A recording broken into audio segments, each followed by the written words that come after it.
conservative, run the ball here on third down. Here's Richardson. He takes it in for his first NFL touchdown. And Pittman takes it inside the 20, the 10, towards the end zone. Touchdown on 2nd and 28. The Colts capitalize. Richardson to Pittman, 39 yards. What up, everybody? We're going to have a full house tonight, just so everybody knows. DeMarco just went to go pick up his wife. He'll be right back. It's good to see everybody. We are the crew. We are back. I don't know the last time we've had everybody on the show, but it's going to be pretty good tonight. Yeah. A month, so how's everybody doing? Yeah, I think it's been – I know we haven't had a full episode since we partnered with ZTV, so this will be our first one, and it's during the bye-week shenanigans, so it's the best time because now we just get to bullshit for however long we feel like bullshitting.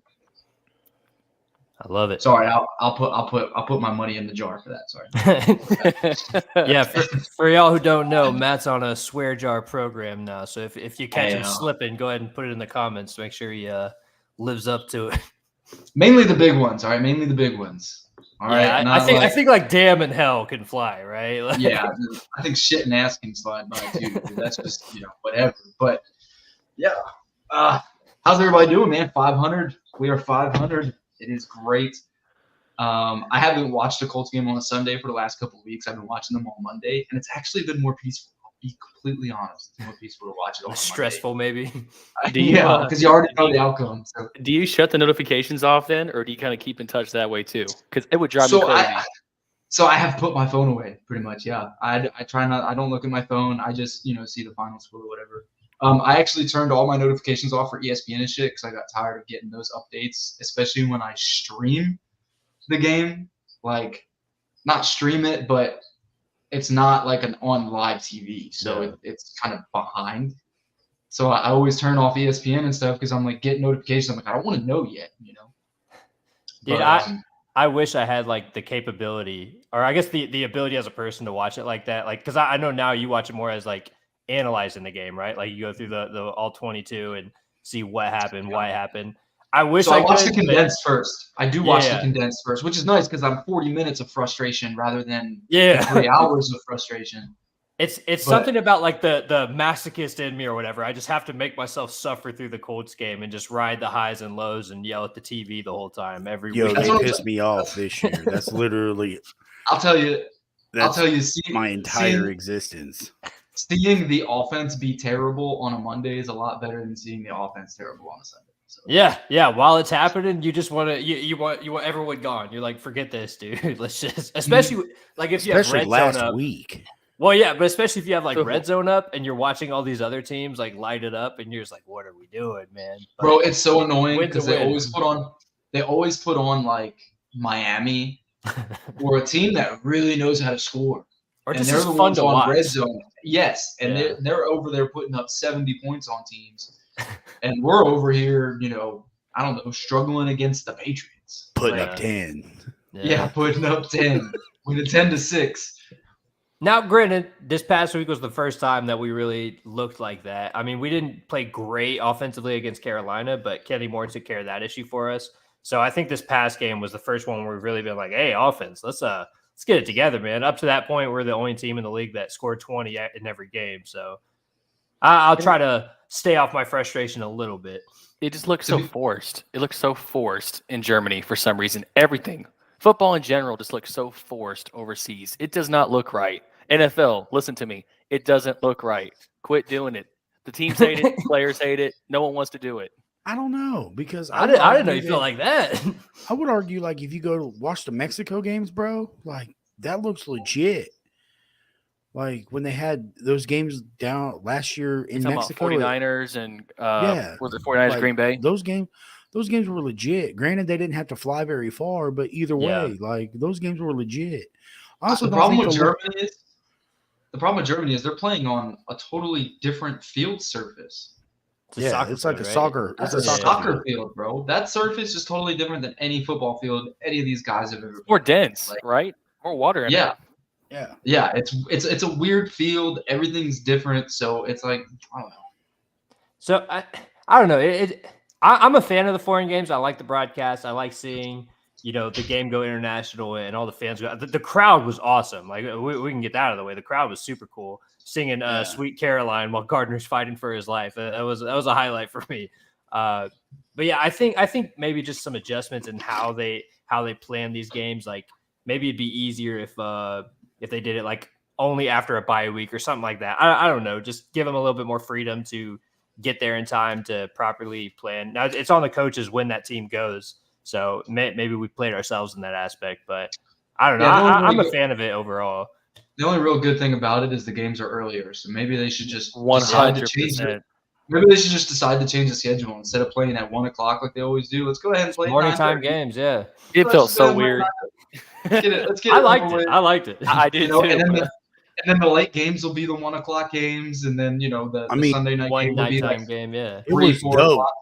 Because I worked last weekend and like there's like a contingency of like 5 or 6 of us that are Colts fans at work. And like I had the game up on the computer at my workstation watching the game at 9:30. Yeah. And so people are like walking by and they go, "What's the score to the game?" And stopping in, sticking their head in the office little area where I'm set up. But morning football is way better than one in the afternoon football. Like now, I know for a fact our friends on the West Coast, especially DeMarco, who'll be on in a little bit. I know he had to wake up like mad early for the game, so I'm sure not everybody is a fan. Like 6 a.m. for that game. Yeah. But he's a real fan, so he wrote it out. But yeah, I don't know if I'd wake up. I would have been asleep. Yeah, no. I'll wake up at halftime. That's what I would have watched the next day. Yeah. Yeah, DeMarco had not enough points to keep him awake, bro. I'm amazed you didn't fall asleep and take a nap. You didn't miss much, man. Like straight up. Hey, speaking of these comments, let's go ahead and get to some of them. Ashley, what's up? DeMarco, yeah, what's up? You'll be back. We'll see you here in a minute. Christina, how you doing? Josh, what's up, bro? Brian, yeah, Chargers suck. Herbert's my boy, though. Nathan says he got some facts.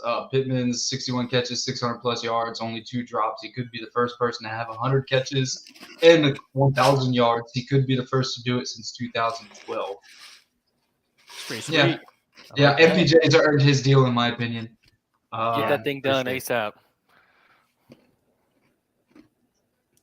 I don't know who the last person was. What's up, Joshua Merchant? I didn't see your comment. It's kind of blank, so just so you see that. What's up? Welcome to the show. Oh, is that stars? Is that them sending stars? Yeah. Oh. I didn't know they were blank. Appreciate the stars, man. Hell yeah. Double star. A big fan. Nathan, let us know, man. I have no idea who the last person was. I just want that. I want to say not 2012, bro. Bro, that's his second year in the league. No, he was a rookie. He was a rookie. I want to say Megatron, but I don't know. He was a rookie. He was a rookie in 2012.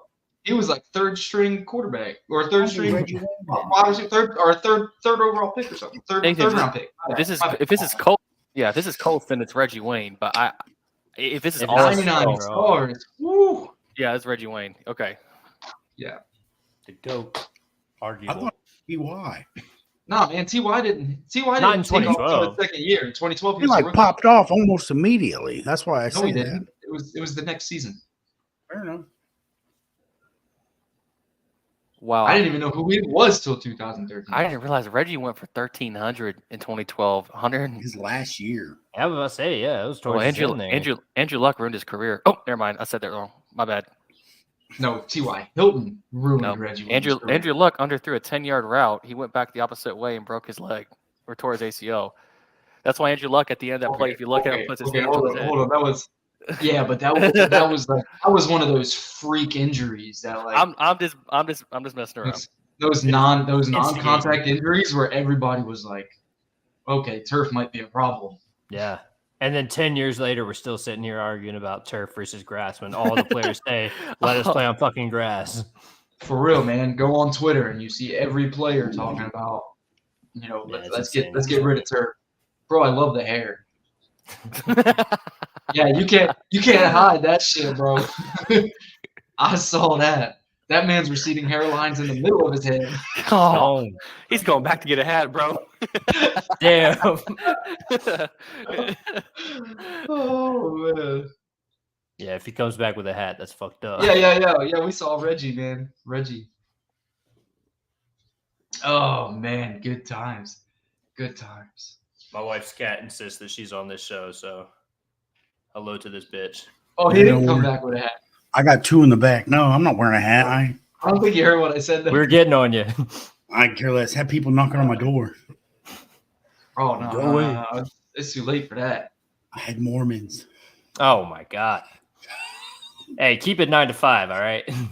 Nah, they're good people. Oh man.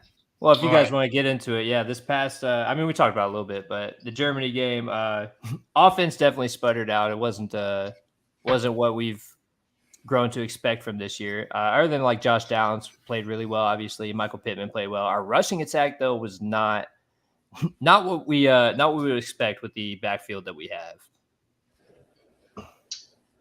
I mean, it's still trying to get back to where Jonathan Taylor used to be. I mean, you can see he's getting there every week, but at the same time, it's like you still got to give him that time to get back in it. And then, if you also got to look at the way Shane runs his offense, it's not the same offense every week. He literally changes it weekly. He coaches the game. He doesn't coach the team. If that makes sense. Yeah. I think that also helps him and hurts him at the same time because I feel like we've lost a lot of our creativity that we were bringing week to week in the run game that made it different. Granted, you can attribute that to AR, but like at the same time, like I feel like Shane's got to have some more stuff in the bag because like the offense looked dreadful. I mean, at times it was predictable. I mean, there was no creativity. How much of this too can we attribute to just Belichick defense being Belichick defense, right? Like I would say like this year, but 60% of that. Right. That I don't think it's a coincidence that that's the one game that our offense really hasn't popped off. And as Rick Venturi says every single week, it's the 5-man front. Yeah, well. So I mean, he says it every week. He's like, oh, well, you got to figure out how to run against that 5-man front, against that bear front. And, Bill Belichick ran his own version of the Jaguars defense. He says it every week about every coach. You're talking about Rick Venturi, the defensive mastermind, who's 3-63 as the head coach. Yeah, that's tough. Leave that poor man alone. Yeah, that guy. Hey, tell him go back to talking crap about the Colts and not his coaching record. He was worse in college, I think. Oh goodness, man, he's terrible. He coached like Northwestern when they were like losing his coach or college in America. If you give me 66 games, I might fuck around and win 3 too. Like, Rick Venturi's story is Disney original movie worthy. Okay, up and away. That's fantastic. How's Kenny Moore leading nickel corners and tackles? I think he's leading nickel corners in everything. Yeah, he was recently rated. I don't know if it was NFL, if it was PFF or whatever. PFF he was rated as the number 1 nickel in like every aspect. Don't agree with that, but it is what it is. All right, who would you put over him though? In the nickel position, corner? Who would you put over him? As a nickel corner, just nickel. We're not talking outside. We're not talking DB overall, but nickel corner, nobody's better. I don't know. Cincinnati's got one and who's as good. What's his name? As good, Mike Hilton. All right. Beyond, I don't think he's as good though. I think he's solid, but he's one of the only few that's even like noteworthy. Kenny Moore like defines that position. He is the best nickel in the league. Like I think he has been for a while. I don't think it's much of a contest. I want to pump the brakes on Kenny because it's the first 8 weeks of the season. He's had career year so far. Can he keep it up? Like it's every year though. Yeah, but I'm still kind of pissed at what he did last year in the training camp stuff and like, man. Bro, last year the whole team sucked. So are you mad at JT still? No, I mean yes and no. Like bro's got to bring it. We paid you. Now you have to perform. I think where Kenny's reinvented himself, though, is the pass side of defense. because I think he's always been a great tackler, always been a great run supporter. But I mean, he was just paper thin when it came in coverage last year. I mean, anytime we saw any decent tight end line up against him, Tight ends. we were It wasn't holding. even decent. It wasn't even decent tight It was ends. just tight ends in general. Anybody. If they could run, he was getting burned. He has certainly, and Dave says here, he's playing for a deal. Well, you know what? We'll take it. He's gonna get a deal. He's gonna get a deal. It's been a 180, man. He's been on top of it. And honestly, like last year was the first time that we've ever talked about Kenny Moore. Like, hey, he's struggling in this aspect from the time we got him all the way up to that point.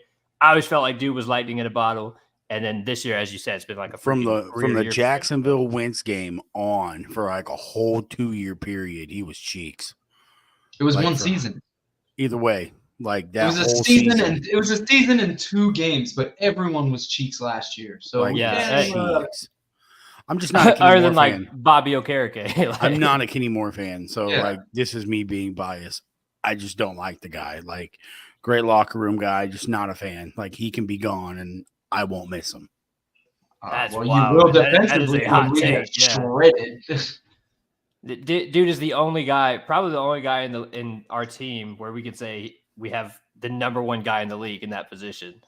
So I don't know. I gotta agree to disagree with you here, Zach. I think he's a man.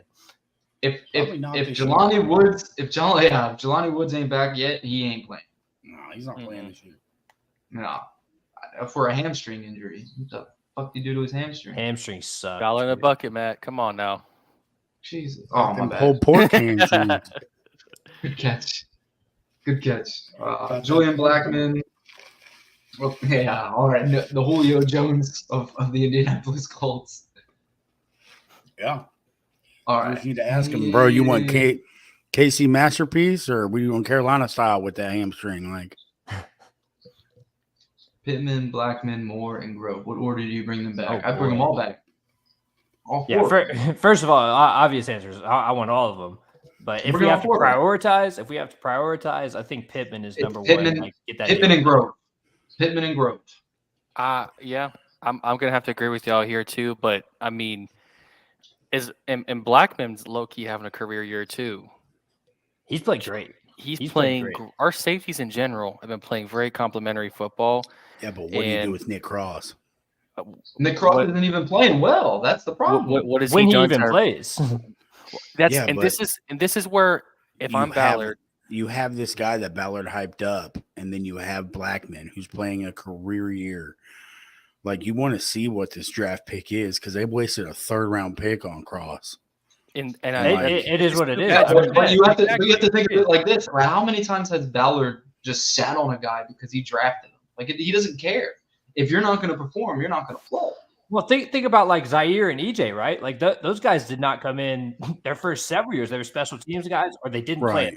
And now they're integral to our team, right? So I don't know. I'm not fully out on Nick Cross, but I think right now I'm not even worried about him because Blackman's having a career year and Rodney Thomas is taking his snaps. So I wouldn't even panic about Cross yet. I just give it time. Luke, yeah, but if I'm being real, if I'm looking at this list, Pittman, Blackman, Moore, and Grove, I'm really going Pittman and Grove because I think those two are two that have clearly made an impact on both sides of the ball. Grover's two I'm resigning. Yeah, Grover's definitely missed defensively in the run game. And Pittman, if we didn't have Pittman offensively, we ain't even putting up 10 points. Because our 3rd down conversion rate would be below 20%. Yeah. Dude is like because that 20% would be – yeah, that 20% would be if Alec Pierce decides to catch it, and that's like a 50-50. Yeah, although he has been better in the past weeks than what he started the year as. But I agree, it's the inconsistency which is frustrating with Pierce, whereas Pittman is the polar opposite. Like, you can count on the dude every week. Not entirely sure what's going on in the comments here with Luke. Hey, we'll get there. I don't even know yet. Says we need to get rid of Frank, so I don't know. Joshua sent some stars, so let's get to Joshua. All right. So, do you think Blackman is worth bringing back? I do. Just wonder what you guys think. I think we're all just kind of like. What do you do with where do you play him? Where he's fucking. What do you mean? You play him as safety? safety? Make me broke. He can play anywhere. He can play corner. He can play safety. But if you sign him to a safety deal, you're essentially committing to him being your safety, which I'm not mad about. Yeah. But like at the same time, But what's My the problem with problem is- that? Problem is, I want to see how good this how good Cross is, because I think he could be He seriously ain't. special. If I he don't- is, then he'll get the snaps, and if he's not going to see the fit. But like right now, Rodney Thomas, who was a 6th or 7th round pick, is taking his job. Zach, so this I is- think if anything, that gives you a gauge of where That's what Nick I'm trying to Cross is explain. at. Zach, that's what I'm trying to explain. This is where Ballard is bad. We like the group we got, so we're going to let Blackman go and take a deal somewhere else. That's exactly what's going to happen. And Nick Cross is going to step up and be Cheap. average at best. That's what I'm saying. probably. So that's why you sign Blackman back no matter what. No matter what. 1-year deal, 2-year deal, whatever it is, man. You don't let that. And people are quick to forget. Blackman would have been a top 25 pick in his Without an draft ACL. Yeah. without an ACL. You know what I mean? So I mean, we're Listen, seeing. And he played that way as a rookie. I enjoy the depth, but at the same time, like, I just feel like we are drafting these positions and then we're investing high in these positions only to turn around and re-sign guys. And that's why our cap situation is bizarre and we're built the way we're built, because we're paying Darius Leonard all this money and he only plays like 33% of the snaps.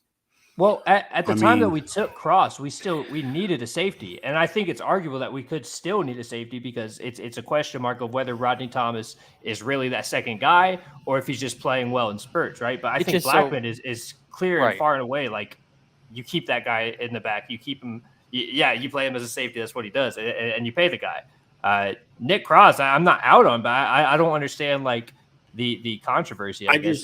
I just don't like investing high draft capital in a backup safety, if that makes sense. Makes sense, because you invested a third round pick in a dude who can't even crack the field. I truly don't even think he's been given a shot. But let's be real. How often does Ballard mess up on a third round pick? Never. So even if Nick Cross is a missed pick, it'd be one of few. Good. Would be one of 6, 7 third round picks. And again, I just want to go. And missed on. Yeah, I just want to go back to the. To be honest, the safety room is not a room that I'm really concerned about whether Nick Cross plays or not. I mean, Blackman is a guy that I would bring back in a heartbeat. But do y'all Nick Cross can go away. I really don't care. And he can move to corner. I think we're missing out is that none of us here were planning on the second to last pick in the draft, 7th rounder Rodney Thomas, to come out and have led the team in interceptions now 2 years in a row. Right. Yeah. So listen, I'm only debating just because we just wasted draft capital. I do think that Blackman should come back. So my argument would be it would be a waste if we go this year and take our 2nd or 3rd round pick and draft a safety. That'd be wasteful, right? Because we have multiple guys. Well, now. I mean, at the time that we took Cross, we only had Blackman. Like, we didn't know if any other safety was worth a shit. So it wasn't really a waste to me. It was going after a need. This man right here is about to make me fill the whole fucking jar. This is a weak troll job, man. Have you watched Levis? Yeah, I'm not sure surely you didn't watch the first couple games where Anthony Richardson was just going off. Levis didn't even throw for 100 yards last week, buddy. He threw 2 picks and 100 yards. He had a good debut and he hasn't done anything since. He's thrown for 200 yards since his debut, man. Yeah, bro, I'm a they little are at the bottom of one of the worst divisions in football. The only quarterback you could have drafted better. This is all getting debatable. CJ Stroud. CJ Stroud. You know what I mean? I don't even think so. I think CJ Stroud is the clear quarterback at the moment. I'm back, and Luke, you have some terrible takes. And the fact that you have a high take on Levis, even worse. Hey, someone's got to. I don't think your headphones are connected, bro. Yeah, we're hearing everything back. You can't hear me? We're hearing it, but we're hearing ourselves twice. Yeah, we're hearing an echo or your TV or something's on, bro. You can't hear me? We're hearing it, but we're hearing ourselves twice. Oh. He still got it. I'm like, he's all looking around. Yeah, I don't even want to honor this with a debate, but Levis, I mean, if you really want to watch him, like, you can see him twice a year as a Colts fan when we roll him for the foreseeable future, because I think that's what's going to happen. Don't worry. Don't worry. See in a couple of weeks when Minshew goes toe to toe, and we'll be all right. I thought it was funny when he came out and had 4 touchdowns, and everybody hyped up the world about him. And then the next 2 weeks, what happened? Yeah, Nothing. haven't really talked about him since. He's They got literally tape thrown on multiple interceptions in both games. Like He's Zach Wilson. He's got a big arm, and that's about it. Like Athletic.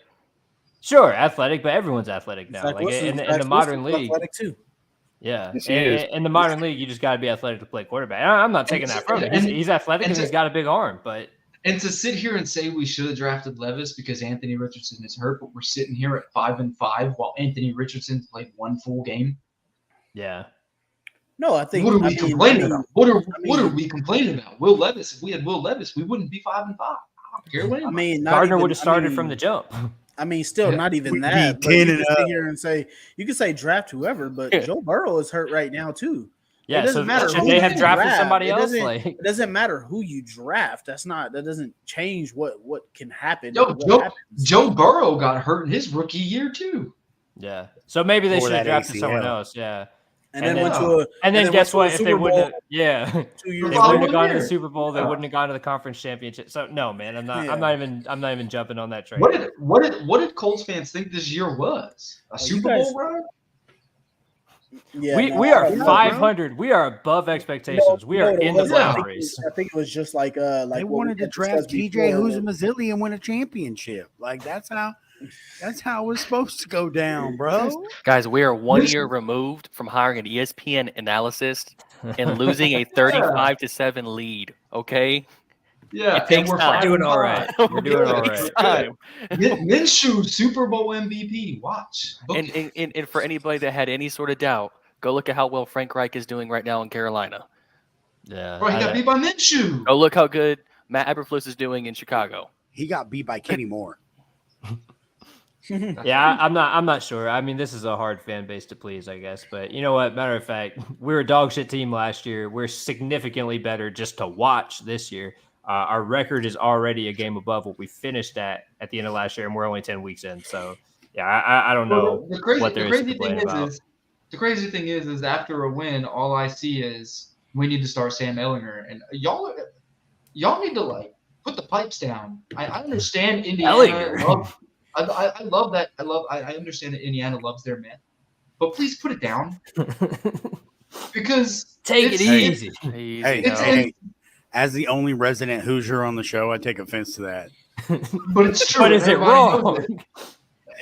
Everybody needs to just put that shit down, bro. Because There's we're There's some 5-5. there's some pockets, but yeah, we're 5-5. There's no need to hit the panic button because we're already better than we No. were last year. Stop trying to Yeah. downgrade a quarterback. We saw what Sam was last year. Yeah, I We don't- saw what he was. Hey, this is not Colts related, but I don't know if Damon, if you saw, but about 30 minutes ago, Miami Heat was winning 20-1 over the Bulls. defense, baby. That is ugly. But yeah, no 20-1. man. Yeah, 20-1. Hey, I will say, I enjoyed the Devils spanking Pittsburgh the other night. Yeah, we're not going to talk about that. That hurt. That hurt. That was not, bro. I put it on, and I saw them score the fourth goal, and then a second later, or like the next face-off, we went and scored the fifth goal. And I was like, oh, okay. I didn't even know who the Devils were out on the ice. I was like, who are these guys? And Yeah, we were so Pittsburgh is like injured, so beat up right Pittsburgh's now. like losing to them, and I'm all like, and we extended our goalie, give him Oh, a okay. 5-year, $30 million extension. Okay, don't Good act job, like you don't know who Bratt is. Okay, Jesper Bratt is literally like #1 in the league in points right now. So Right, he had like the dude that started the season off with like 3 hat tricks in 3 games or whatever. yeah, he's a stud. He's a stud. But we don't have Jack Hughes. We don't have Hashir. We don't have Lazard. And half of our defense is hurt. It's insane. For sure. Just wanted to pull this one up. Joshua gave us some love earlier with the stars.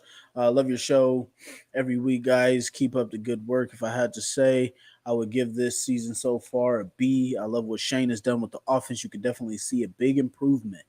I think the defense has played good at times, could be better, but this is definitely a much improved team from last year. Well said. I Well just think said, it's better Joshua. coached. Yeah, better Like, coach is a huge better deal. coaching. I think that's the biggest thing right there. Zach nailed it on the head. I We said have a coach. I told you guys from the beginning of the season or before the season even started that everything would depend upon how this offensive line came out and played. And if we looked at how this offensive line just came out, I mean, I got us as one of the top 5 in the NFL this year. So PFF has us as the 3rd best offensive line in the NFL. Exactly. Yeah, I got us in that top 5. So it just goes to show that with the offensive line getting better, and then obviously coaching. I'm not going to discredit Shane at all because coaching has made the biggest difference for us. So this is exactly what all of us thought we had the potential to be. None of us obviously expected. I mean, if you would have told us at the season start we'd be 5-5 at the bye, we'd be like, God damn, that's about. I mean, that's better than what we thought. So, but yeah, we all thought this team was capable of that. I think it kind of puts maybe some things to rest that we thought we had this crazy culture. I think Shane's built a culture, man. That's what I think. And it's really hard to, as a new coach, to walk into a team. And if you think about it, as far as a roster, we didn't have that much turnover moving into this year. We didn't. So to be a brand new coach, biggest turnover, Samson Epicom, right? I would say was our biggest turnover, and then instead of Paris Campbell, we got. Josh Downs. we lost Unique, we lost Stephon Gilmore, we lost Paris, which granted Stephon and Unique were a 1-year rental. I still wouldn't call that changeover because it wasn't like we swapped those guys out with new guys. We swapped those guys out for either guys that were already on our roster or that we drafted. So there really was almost no changeover. Like literally almost none. I really think outside Samson Ebicom, and that's our biggest one. Yeah, Samson, and I'd say Samson and offensive staff. Yes, and Samson and offensive staff. And Matt Gay. That was a valid point there, Zach. I heard it over DeMarco talking loud. I heard it. But I think credit to Shane too. So credit to Shane to walking into a already kind of full roster and organization and turning around the culture year one. It's not easy. Not whenever we've been in a losing team, truthfully. So Dave is asking or saying after 5 weeks, people were pissed we weren't tanking. Now they think Levis would take us to the promised land. AR is legit, and we just have to wait. Absolutely, Dave. Thank you for not being an overreactionary guy, because that's what a ton of our fan base is. Like I think what was it? People were jumping and saying all the Levis lovers were sitting there, and once he got his start and threw the 4 touchdowns, everybody was saying, "Oh yeah, Levis," and then the next 2 games. Came back down to earth real quick. Real quiet. And so I keep trying to tell people we got to stop. We got to remember that this is literally a week-to-week league and that everything changes on a week-to-week basis. And I mean, as fans, if you can best remember that, you'll stop overreacting as much. And dude, once again, it's just so frustrating. Like just the expectations, right? Like every Colts fan, at least everyone that knows ball, came into the season with an expectation of a developmental year, especially with AR. If he was healthy, everyone figured he was going to be a project, right? Not near as sharp as he was. So it's like the moment that we see we have a competitive team, everyone wants to overreact and be like, oh, well, why aren't we, 10-0 right now? Why don't we have the league MVP? Like, I do have to say, I do have to say we were a part of that. No, and it's natural, but if we had the fans that are watching now, if they go back and they look at episodes that we did in June and July after the draft, and then as camp started and OTAs were finishing up, we literally said it on multiple episodes that this is a developmental year and that's it.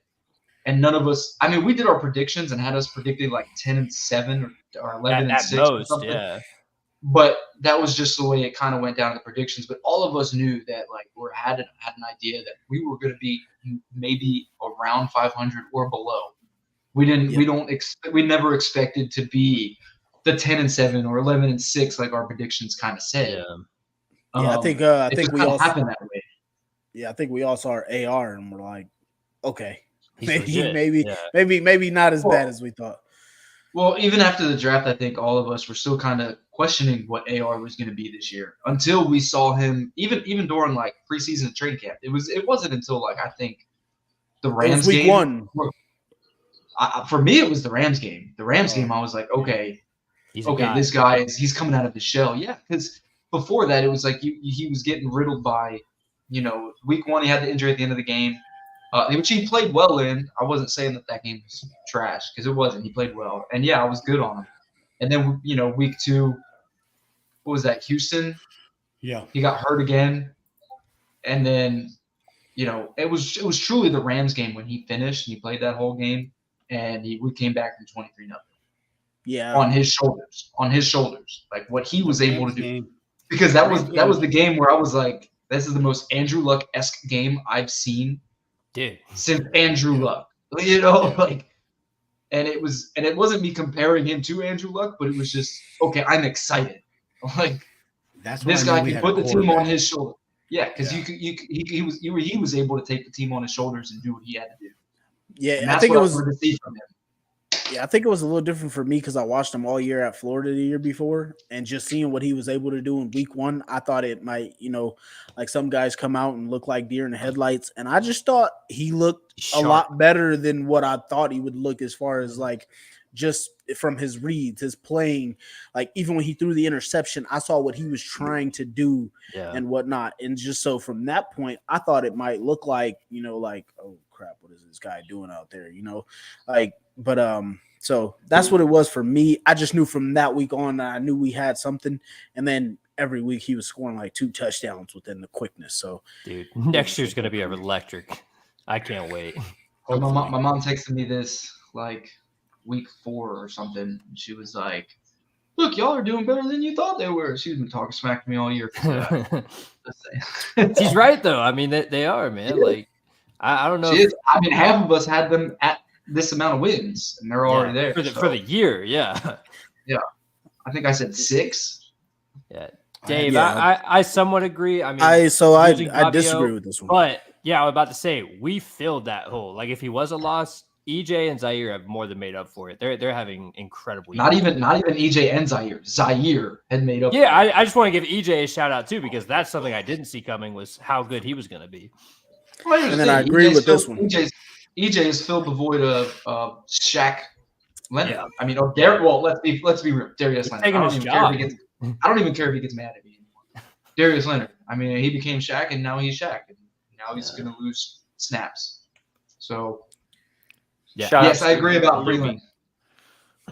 Yeah, great. Freeland was huge in a league where everybody is getting hurt. Having a Freeland be a swing tackle and come in and play who he's played against and how well he has played and hold his own. Man. Yeah, Nathan. I seen your question in there. Matt, I jumped to another one. Personally, this is just my opinion on this one. I hope that if Minshew doesn't come back, I feel like we should replace him with a guy that's very similar to AR. Yeah. So our offense can still stay the same. A guy with a big arm, kind of similar traits. I wouldn't say it has to be exactly the same, but I think a guy similar to AR would be preferred, in my opinion. I think a Mariota. What about like in like a 7th round pick up or like undrafted pick up a guy like a KJ Jefferson? That's exactly who I was thinking of out of Arkansas. I would go that route. Polished. No, he's a backup. He's a backup. Yeah, exactly. Bro, here's my thing. Here's my thing. If I'm giving my backup quarterback, I want him to be good. KJ Jefferson is like great value Anthony Richardson. No thanks. That's kind of the point, though. Is like you can run a similar offense if AR goes down again. Obviously, I'd rather get a vet. Zach wants Mark Brunell, bro. Can you name me? Hell yeah. Can you name me 5 backups that are good? Hey, give me 5 backups. Dobbs, Baker Mayfield. I don't think he's going to be a backup. I think he's about to take the job. Baker Mayfield is a starter. You stud. Bro, he's a backup. He's a backup. He's literally starting. Hater. Before he got hurt, Phillip Rivers, not Phillip Walker. Wait. He beat us. So you would describe PJ Walker as a polished vet? Because I would. Yeah, over a rookie, over a 7th round rookie, absolutely. So basically you just named guys that have been traded or signed to 17 different teams each. That's like they're quarterbacks. So basically I'm just telling you no. It doesn't have to be a rookie. Hell, you can keep Sam Ellinger on the roster and make KJ Jefferson a 3rd string until he develops into being the backup. All I'm saying is you have a guy with similar traits and you let him work and learn. It's not like he's just was, learning on his own.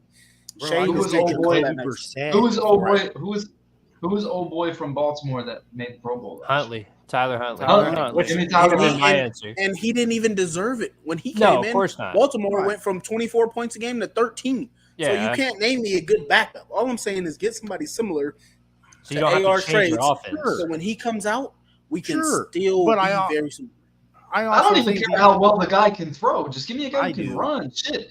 I do. Put Jonathan Taylor in there at quarterback. I don't give a shit. So and then hand the ball off to Zach Moss. I don't care. The thing is, like, you can throw the ball 3 yards every play. I don't give a shit. I just don't want the noodle arm to come in. You're not going to get a great backup, right? Like, we're kind of blessed that Minshew is as good as he is, even though he's been frustrating here and there with interceptions, whatever, playing hero ball. But at the end of the day, like, Minshew is a high-end backup, and he doesn't play the same style of football as Richardson, right? So if he doesn't come back, ideally, you're not going to get a backup that's sharp or, like, really good or anything like it. Or if you do, it's very hard. There's, like, 2 or 3 of them, right, that are actually pretty solid. So it makes more sense to get a guy like KJ Jefferson or like Tyrod Taylor that can play that same style so you don't have to change the offense. This is my issue. Right? I don't see how Mariota you would change the offense with Mariota. Mariota the sucks. only guy I want. Bro, all backups suck. You just said it. This is my issue. Hold on, stop. This is my issue. We're literally debating the most irrelevant position. I could really care less about who our backup is. I really could care less. Like I said, the only thing that makes sense is to bring in a guy who's similar to AR so we don't have to change the offense too much. So that's it. I don't care what his experience is. I don't care what his level of talent throwing the ball downfield is. I really don't care because I don't go into a season saying who's my backup because my quarterback might get hurt. No, I go into the season to play with my damn starting quarterback. I could care less who his backup is. I've said this for 17 years. I really don't care. I think it's more important. I think it's more important in today's game though, because look how many you need. Exactly. Like AR has gotten hurt, Ryan Tannehill has gotten hurt, Joe Burrow has gotten hurt. Like it was literally a list of all the quarterbacks that have gotten hurt. Bring back the years where your starting quarterback goes down and you tank the rest of the year because it doesn't matter. I don't care. I don't. And I will forever stay in that mindset. I don't care who my backup quarterback is. Instead of focusing on who my backup quarterback is, I'd rather have a 1-2 punch in the running backs. I'd rather have wide receiver 1, wide receiver 2. I'd rather have 2 stud edge rushers. I could care less. I don't think anyone. I disagree with that because then we don't have to. I disagree with that because we wouldn't be battling for the playoffs if we had Marcus Mariota as our backup, right? And you know what? Like, to be completely honest, I'd be okay with that because my number 1 starting quarterback is out, and I could run that excuse all year. I don't care. Yeah, but I don't care who my backup is. I wouldn't be watching football because Minshew's got us competing. That's great, and I'm going to cheer for him. But next year, if he's gone, I don't care who our backup is. I really don't. I don't want to suck either. But if our starting quarterback is not playing, then I don't care if we suck. I don't think anyone. Yeah, I don't think. I'm just in that mindset. No one's advocating for like breaking off the bank and like chasing this high-end backup. I'm just saying. Ideally, it'd be better to have a good one than a shitty one. We're having a 15-minute conversation about a quarterback who potentially won't even see the field. Well, I think the real and the only answer is just go ahead and sign Anthony Richardson's little brother, and he can be the backup because he'll do the exact same style of offense, right? I don't care. I'm just saying, get somebody similar, and we can say that a backup doesn't matter. But we've seen a backup with AR being on the team at least 3 to 4 times. So I'm just saying. But that's also not my point. My point. I even said in the beginning that make sure he plays the same style, so we don't have to change style offense. All I said was I don't care. I don't care his experience. I don't care his talent level. The fact that we're having a 15-minute conversation about who our backup is, I really don't care. Like, when AR went down, I was like, oh, great, there's our season. But then Minshew, keeps us where we are. And cool, I'm rooting. I'm happy. I'm excited. But at the same time, we have a show to care. You can't keep saying you don't care. We have a show to care about the conversation. All I was saying was have somebody similar. It's bye-week shenanigans, man. Not Marcus Mariota, because he was also beat out by Desmond Ridder, who also sucks. So I'm just saying have somebody similar to AR with a big arm and who can run. That's all I'm saying. I grew up in the Peyton Manning era where when Peyton Manning didn't play, we went 2-14. Okay, and we were trash. So that's just what I grew up in. We either had our quarterback, we protected him, and we had him, or we didn't, and we went 2-14, and that was okay with me back then. Well, thanks, Nate. You got us fired up over a backup. Just Good run job, the there, buddy. option. It's all your fault, Nathan. Just run the option. Just run the option, bro. I don't care. Put Wishbone it. Put Alec Pierce at quarterback, right? Because No, he can't have catch. So at Marcus. least he can hand the ball off. Have Marcus, but only throw 5-yard out routes There or we go. hitches and curls. Facts. And I'm just It'd at run- least be funny. That's And all we just do with Minshew. run That's all the- we do with Minshew, and we're 5-5. run the So wishbone or the veer, the read option, and all you we're can still doing have is the run throwing to game. the running back. The running back runs a short little 3-yard hitch, and we toss it to him with Minshew, and then he goes about 18 yards. We're good. Let's keep doing Well, it. that's what we used to do. Now we watch Minshew dance in the pocket. Yeah, I He don't know was, what he was he's making doing. a highlight reel last You know week. what? He's in that Jameis I'll take Winston summer training, bro. Bro, that's facts. You can't do all that and then only put up 10 points. That's my issue.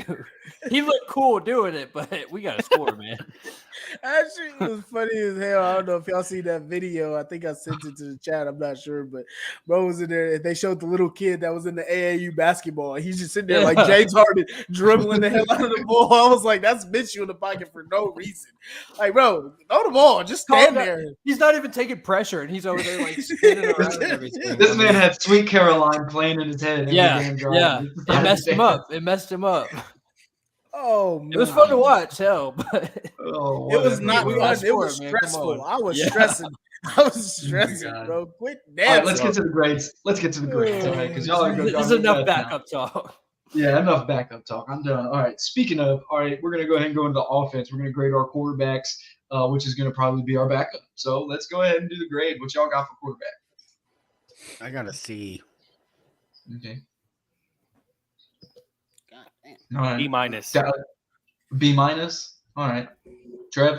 I'll go overall, like just averaging the two because I was really impressed with AR, and then I've been Yeah. satisfied with Gardner. So yeah, I think B minus to B is fair. Yeah. Yeah, I agree with that. I'm also going B minus. B minus. I liked what All right. I like the future for AR. I think Gardner's kept us steady. Yeah. Go B minus. When he's Same. not making a highlight reel.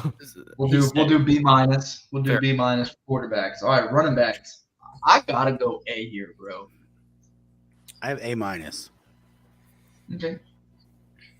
Yeah, I would go- go ahead, Damon. I got an A. I got an A. If we're just going strictly grades here, I'm just gonna say A because I got some other stuff I want to talk about with that. But Oh no, you can talk. Yeah, You go make it- ahead. Go ahead. I mean, we're underutilizing Zach Moss. It's unbelievable. There's no there's no debate to be needed when this guy's getting now 2 to 3 carries a game, and he's still fourth in the Yeah. league in rushing, bro. Hey, remember that? Remember that when we get down to the staff grades because we got a coach section for that. Okay, You know, good. Yeah. So I- that's it. That's all I got left. I'm gonna actually be a little extra critical. I have him at a B plus mainly because like Damon said, like Zach Moss has been cut out of the game plan, and I don't understand that at all.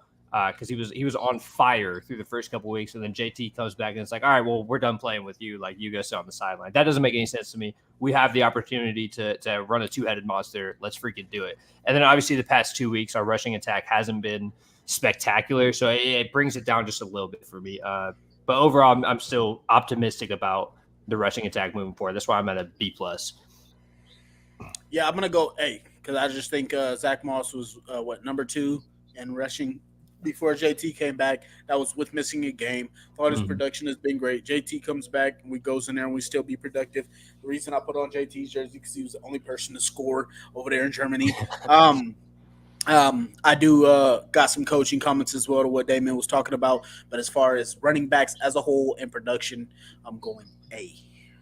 All right, so we got 3 A's. We're gonna go with A.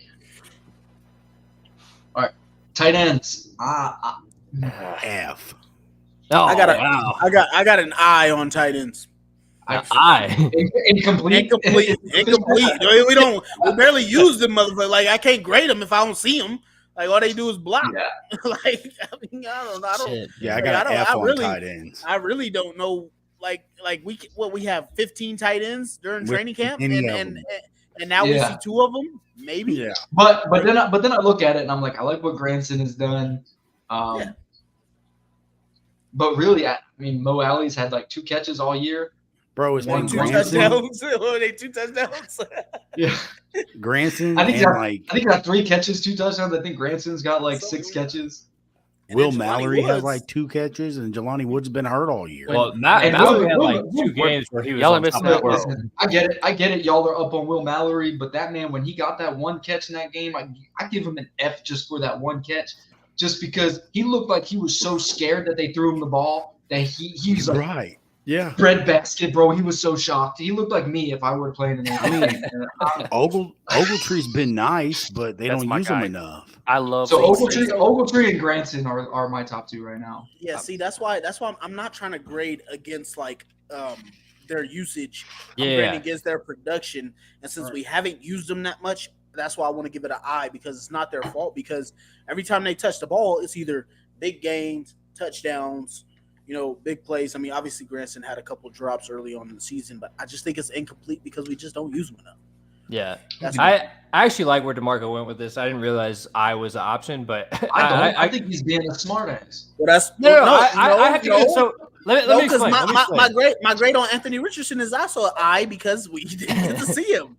I was injured. like, I think the room overall, like I was gonna go like D, because the room overall is just all. But like if you go through each player individually, it's like we have like 4 tight ends, and every one of them, I think, between Granson, Ogletree, Woods, and Mallory, any one of them could be a starting level tight end, but not a single one of them is consistent or is healthy enough to do so. So it's like you see these pops from every one of them, and then you don't want to give them anymore. That's my thing. I don't want to give him an I, because then you got to look at like Granson. He catches 1 ball and then he gets a concussion. Ogletree catches 1 ball and he tears something, and I'm like, okay. It's hard to gauge. It's like, is this the dude, or like can he even stay on the field?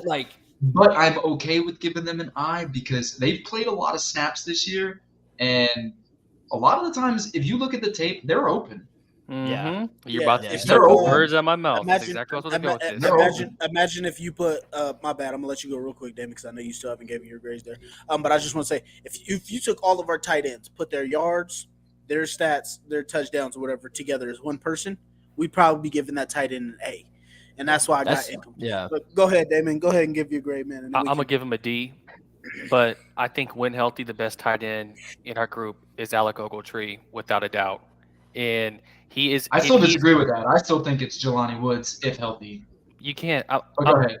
I respect your opinion, though. I respect your opinion because what we saw of him last year. I respect you can make that argument. But Alec Ogletree is like a Michael Pittman weapon, Jonathan Taylor weapon in our offense. He's a legit weapon like that in our offense. That seam route that Shane would like to draw up for him sometimes, 25, 30 yards, is lethal. You know what I mean? But every time he runs that route, he gets hurt. So it's so frustrating, dude. Have you realized it's the same route every time he gets hurt? It's that little seam route, that pick and pop. So I don't know. D plus sound about right? D. Yeah, D? I give it D plus.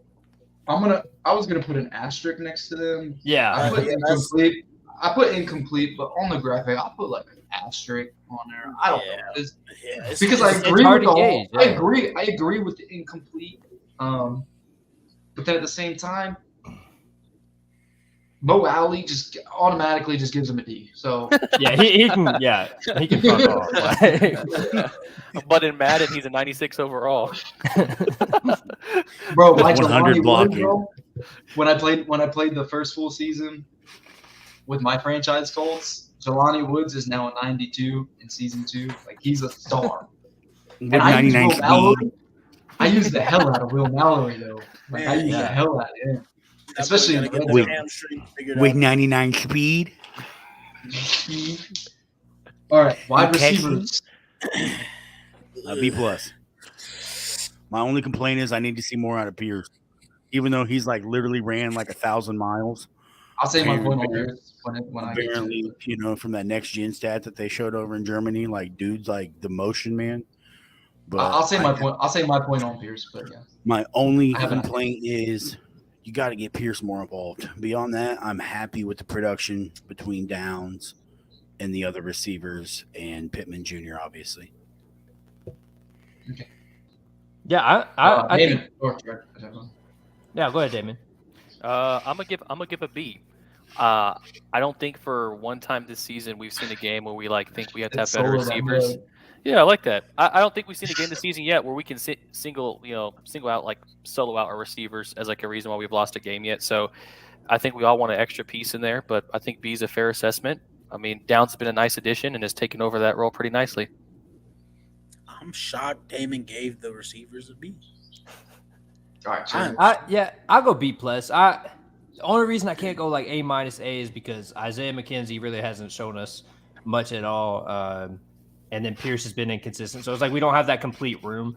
But I've been very, very happy with Pittman's production, and I've been blown away with Downs every week. I'm texting the group chat, "Hey, this guy's a freaking superstar! We got the guy." So yeah, I'll go B plus. I've been very happy with the room as opposed to last year and what we thought was a big concern, and now it's not.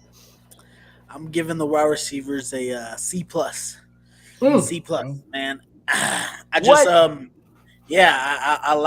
like what Josh Downs and Michael Pittman Jr. have done, but outside of those two, we haven't really gotten much out of that room. Obviously, Alec Pierce has missed a first down, but other than that, Pierce and McKenzie haven't given us much, and then it's tough to depend upon a rookie to give you all of your separation, all of your plays all the time, and clearly Minshew needs more. So this is kind of just being a critical grade on that room just because I want to see us get a little bit more explosive, but I'm going C plus here. Actually, I disagree with most of everybody's points about Alec Pierce.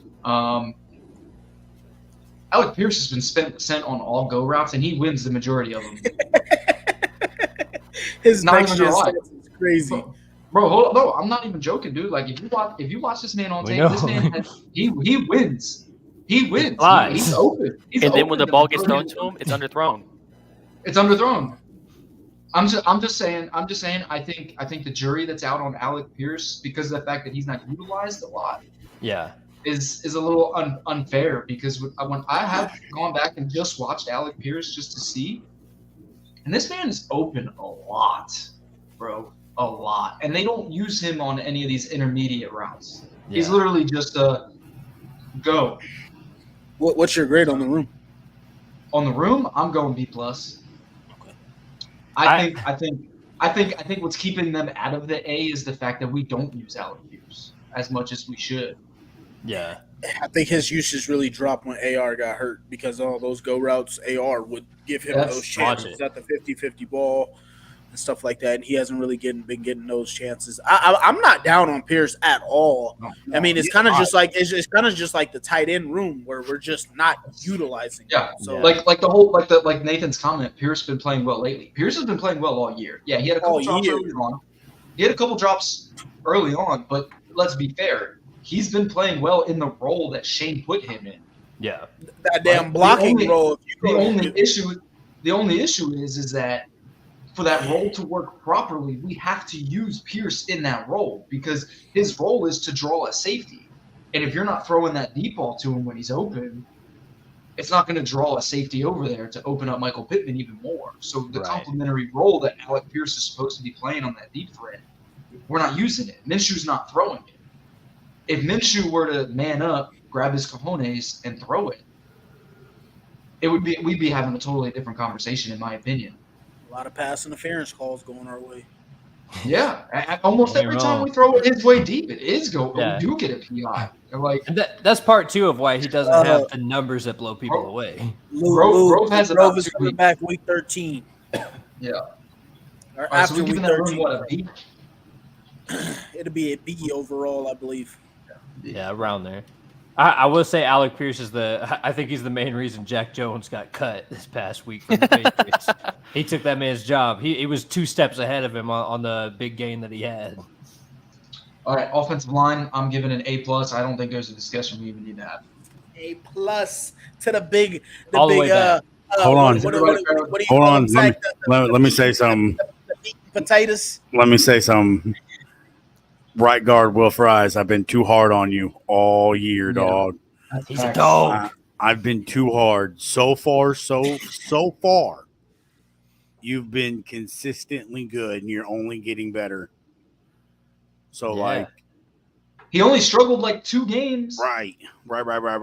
And his pass blocking is head and shoulders better than where it was a year ago, because that's how I watch football. I watch the trenches. I don't really care where the ball goes, but when I watch football, I watch the offensive and defensive line. And Will Fries he's earned my respect. So yeah, I'm definitely giving him an A+ without a doubt. Shout out to Will Fries. Zach, don't show too holding much it down. love. So Yeah, I'm gonna give. Shout out to Yeah, Will that's rare. That's rare to get the Zach stamp of approval. I'm going A+. I'm going A+ too. And I was very harsh a couple weeks back about Blake Freeland. Let me say this: I'm not taking everything I said back because the performance was still horrible, but he has proven to us that he can be a solid piece on the offensive line, and I got to give him some credit. That was his first couple, true pro games. He held it down, and to come in for Braden Smith, who's overpaid and misses games due to eating expired applesauce, I really appreciate him stepping in. Is that really what he got food poisoning from? Dude, I don't know, but Braden Smith, we never get any explanation of his injuries, and he's out for 4 to 6 weeks at a time. You're not going to get food poisoning from eating expired applesauce, Zach. That's about what it looks like. Braden Smith. I know you're in the Army and that you guys do it on the regular, but like, could you imagine his 6'5", 330-pound ass eating some little ass applesauce? He's just done for it. A little fruit cup. But shout out to Blake Freeland. Shout out to the whole offensive line. Like I said, Braden Smith has missed over half this season for no reason at all, and he stepped in a bit. It was nice. Freeland held it down in the He did meantime. hold it down. What's your grade, Trev? Yeah, I'm also going to go to A+, and since we're giving shout-outs for the O-line, I want to shout out Bernard Raymond. I think he solidified his spot as the starting LT for the future. I mean, this dude is playing out of his mind. I had no idea that man wasn't American. The next $100 million man. Dude, he's a freak. I had no idea he was an American. I had no idea until this this past week when they were talking. Yeah. Just because his last name is what it is. He's German or Austrian, right? No one makes a left tackle talk. He's Austrian. Who cares about Austrian, that's right. Yeah. No, they kept saying it last year on the podcast. He was the first rookie to do hella different stuff, being from a different country or whatever. Man, I think that guy's long-term for us. I think he's going to be a cornerstone on that line. Since we are giving shout-outs, I want to give the huge shout-out. I already said A+, Matt. You can go ahead and write that down. I think A+ is I wrote it. I wrote it when I said it because there was no debating. Tony Sperano Jr., offensive line coach, coming in, getting that line right. Yeah, fixing it. He was my number one coach outside of head coach, obviously, to come in and put a stamp on this team. This man has done it. He's got this team back to where they should be, motivated, getting Quentin Nelson to play back to his form. Ryan Kelly, as we see it coming here about concussions, I don't think that's something that we should even talk about or debate or even discuss anymore. Concussions are concussions, what they are. Got to take them more serious. But getting him back, and even as we made fun of Braden Smith a little bit, but he's been one of the, I want to say, the highest graded right tackle all season long. So when these guys are in there, whether they're backup swing tackles or not, all these guys have come in and played well, played together. So I will say this. It's been a few years since the offensive line has been happy with their coach. Yeah. I think that's the one position group we've had that has openly expressed that they're not happy. And this year they've all been excited and happy to play under Jody's time. So I agree. That's a good shout out right there. I think go ahead, Marco. No, go ahead, Drew. Yeah, I was just gonna say, like, at least since Chris Ballard has been here, like, the O-line has been the stamp of Colts football. Like, that is our culture. That is our identity. So the past last 6 years year, with Ballard. Yeah. And last year, just seeing how ugly it was like disheartening. It was like, oh my God, this isn't even the same team. So to get back to that level of O-line play and see elite O-line levels, man, it's so encouraging. Football's one in the trenches, man. It always has been. And that's why I don't get the hate for Ballard, because I'm like, bro, he builds the team the right way. Obviously, we want him to fix some things. But I wanted to get Zach's perspective on this because the fact that Matt brought that up about not liking your coach or whatever, or having an issue with your coach or how you're playing, going to Zach, who actually played offensive line, I know not at the NFL level, but still the same. When you're always having to go back in the pass pro, you're not liking it as much. You're always on your heels and having to defend. Don't you sometimes want to be able to put your weight and your body on somebody. And move them? For me, I was 5'8", like 305. So like I was agile enough and had good enough footwork that it really didn't matter. But like, yeah, if you talk to any offensive lineman, we love to run the ball. My favorite thing to do is hit a nose tackle and then go scrape up and decleat the Mike linebacker and then stand over him and laugh at him when the running back cuts off my back hip for a touchdown. Like Yeah, any offensive lineman that's will tell you, football. like it all starts up front, and it's the one spot in the team where if you suck, the whole team sucks. Like Yep, it's that exactly. simple. All right. Defense. We're going to start with the worst room on the defense. Cornerbacks. F. Oh God. I don't give them an F, but I'll give mine. the young guys. Brent, Jalen Johnson. Let me break this down. Jones. Jalen Jones. Jones. Jones, and who else? The young guy that been playing Baker Jr. before he got hurt. Those guys have been exceptional. Oh no, you meant Dallas Flowers. Dallas Flowers. Those guys have been Baker exceptional. was ass. Like exceptional. They played well. I'll exclude Kenny Moore because he's the best nickel in the league, and Yes. y'all heard my piece about it earlier. But the outside guys outside of the rookies have been horrendous. So I give an F because of lack of depth, and it's embarrassing and it sucks to watch. I think I'm next, right? Yeah. I'm gonna give him a C. I think we had one of the worst stretches of cornerback play in Colts history for like 2 weeks there, right? We had Greg Toller, so hold on. Yeah, I gotta Toast. put myself out there. What year was Greg Toller starting? Was that 14, 15? Oh, well, for like No, 13. 2 years. Dude, like my 2 years. Facebook profile picture. Remember when he wore that blue visor to training camp? That was my background picture for about 4 weeks till he went out there and started. Bro, And that's Never mind. Get him out of here. But Greg Toller, Did you Greg eat Toller paint couldn't keep chips as a someone child? warm if he was in a jacket. All right. what's that? Did you eat lead paint chips as a child to make Greg Toller your background photo? We didn't know he was that bad in training camp, bro. True. Oh, That's And fair. the Colts never had any swag. They at traded all. Worst part was, I think that was all. the best. I think that was They the best traded Madden for him. rating. That was the best Madden rating I've ever seen in my life because he was god awful in Madden. I used to hate when people would just throw it to his side every single time. I'm like, oh. Well, did he have Gerard Powers opposite of him? Powers would have been gone by then. Vontae Davis. Vontae Davis. Yeah. Oh, gross. Never mind. And that boy Oh, was Vontae getting Davis his was ass good beat. back then. Vontae Yeah. Davis was good. It was That was Vontae my Davis and Darius Butler. that was my first Colts jersey I could afford to buy. I bought Mr. Vontae Halftime. I mean, he was I like legit. Von- for but- the 4 Yeah, that years was he for a was different good. team. For us, he was legit. And then we had I was like, Darius Colts Butler Davis was and good. Nickel. Yeah, we Yeah, ain't we have did nothing to both. do with him over in Buffalo. Like everybody acts like when Wait. the team gets good, they I forget thought him their and whole D-Butt past. were the DBs. They were in. No, and D-Butt DB was Davis. nickel, D-Butt nickel was and the nickel. safety. I thought he played outside. Never mind. All right. Mm-mm. He played nickel and then he shifted to safety his last year with us because he was getting slow. But Think Trev, you're next. Trev, Yeah. Trev. Yeah, for DBs overall, man, or CB cornerback. Sorry, yeah, I gotta go like D plus. I'm right around there, man. I'm just that to me that is our biggest need right now. And obviously we have these young guns with Brent's, freaking Jalen Jones, who's played very well.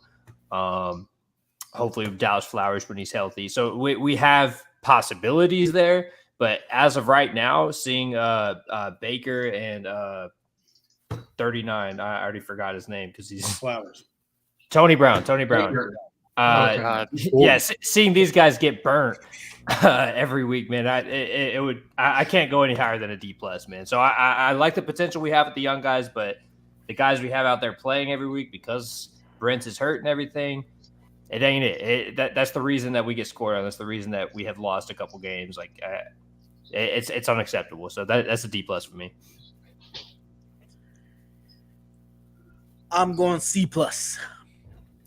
So yeah, I just think this room has dealt with a ton of injuries. It's tough to give them a real grade, but obviously I think that when we had our starting guys, if we had Dallas Flowers and Juju Brent starting all season, or even Jalen Jones and Juju Brent all season, I think this team would look majorly different.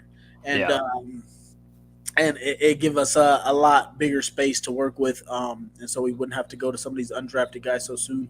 But I definitely think this is a C plus for what we've had to work with. I almost want to give it an I, but obviously you can't do that with a cornerback room because you're getting targeted more, you're on the field more. It's not like a tight end room, so I'm going C plus to the cornerbacks.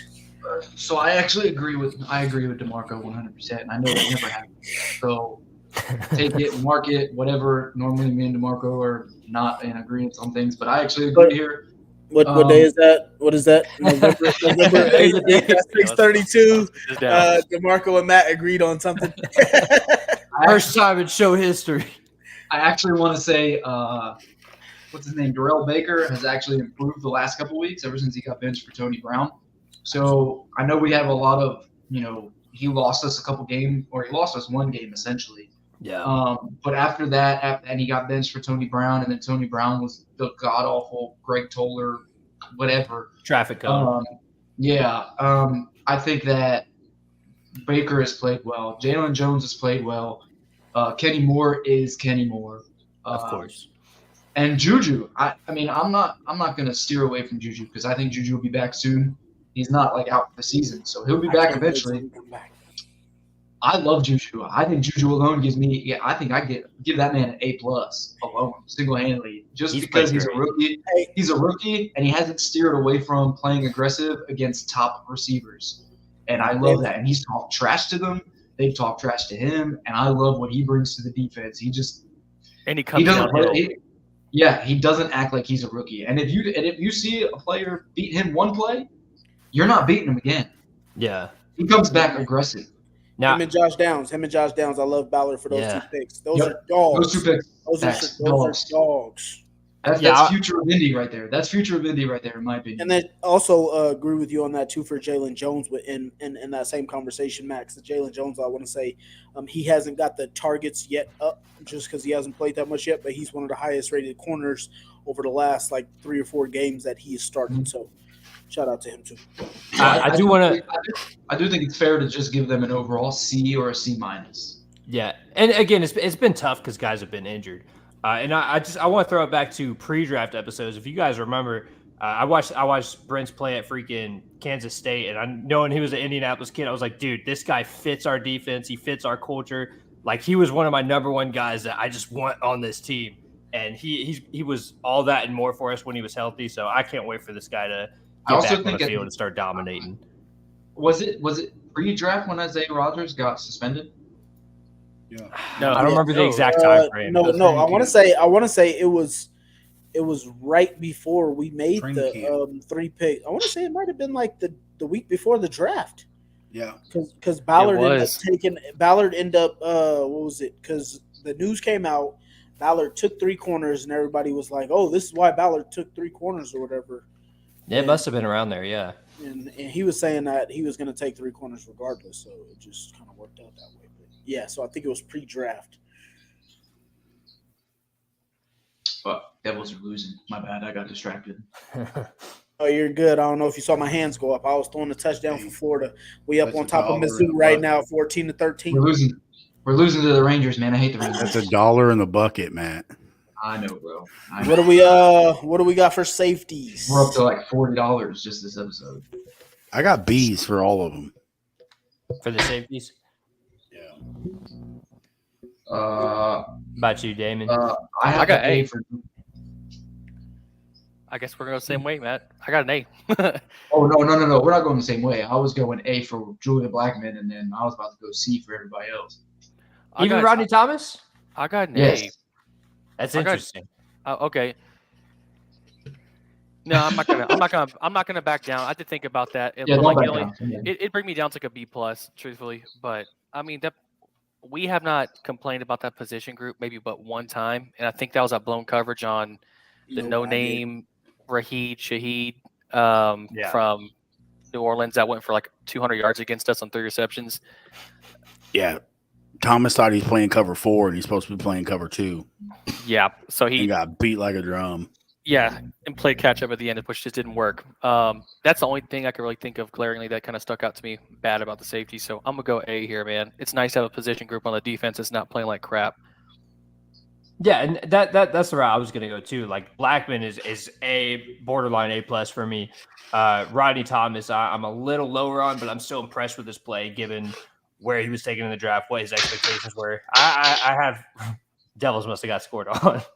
I have Rodney around like a B because I think he played very well against Carolina, but obviously he got smoked in New Orleans, so kind of hit or miss. But overall for the group, I'll say probably B+ for safeties. We have no excuse. All right, we just lost 5-3 with an empty netter at the end there. No excuse, man, because Jack Hughes is back, Lazar is back. Like, it is bullshit. One of them games. So I give them a C because I'm sorry, but our corners are trash, and you ain't doing nothing to really help. Yeah, 2 picks against Carolina. Oh, okay, that's Carolina, dude. Or sorry, New England. I'm just saying. And that was Kenny Moore. I meant Patriots. My bad. This was it was the Patriots. It's Mac Jones. Mac Jones. Well, you play who's in front of you. The game. So, but I'm just saying. I mean, I get it. Like, we're not complaining necessarily about the safeties, but at the same time, what are the safeties there for?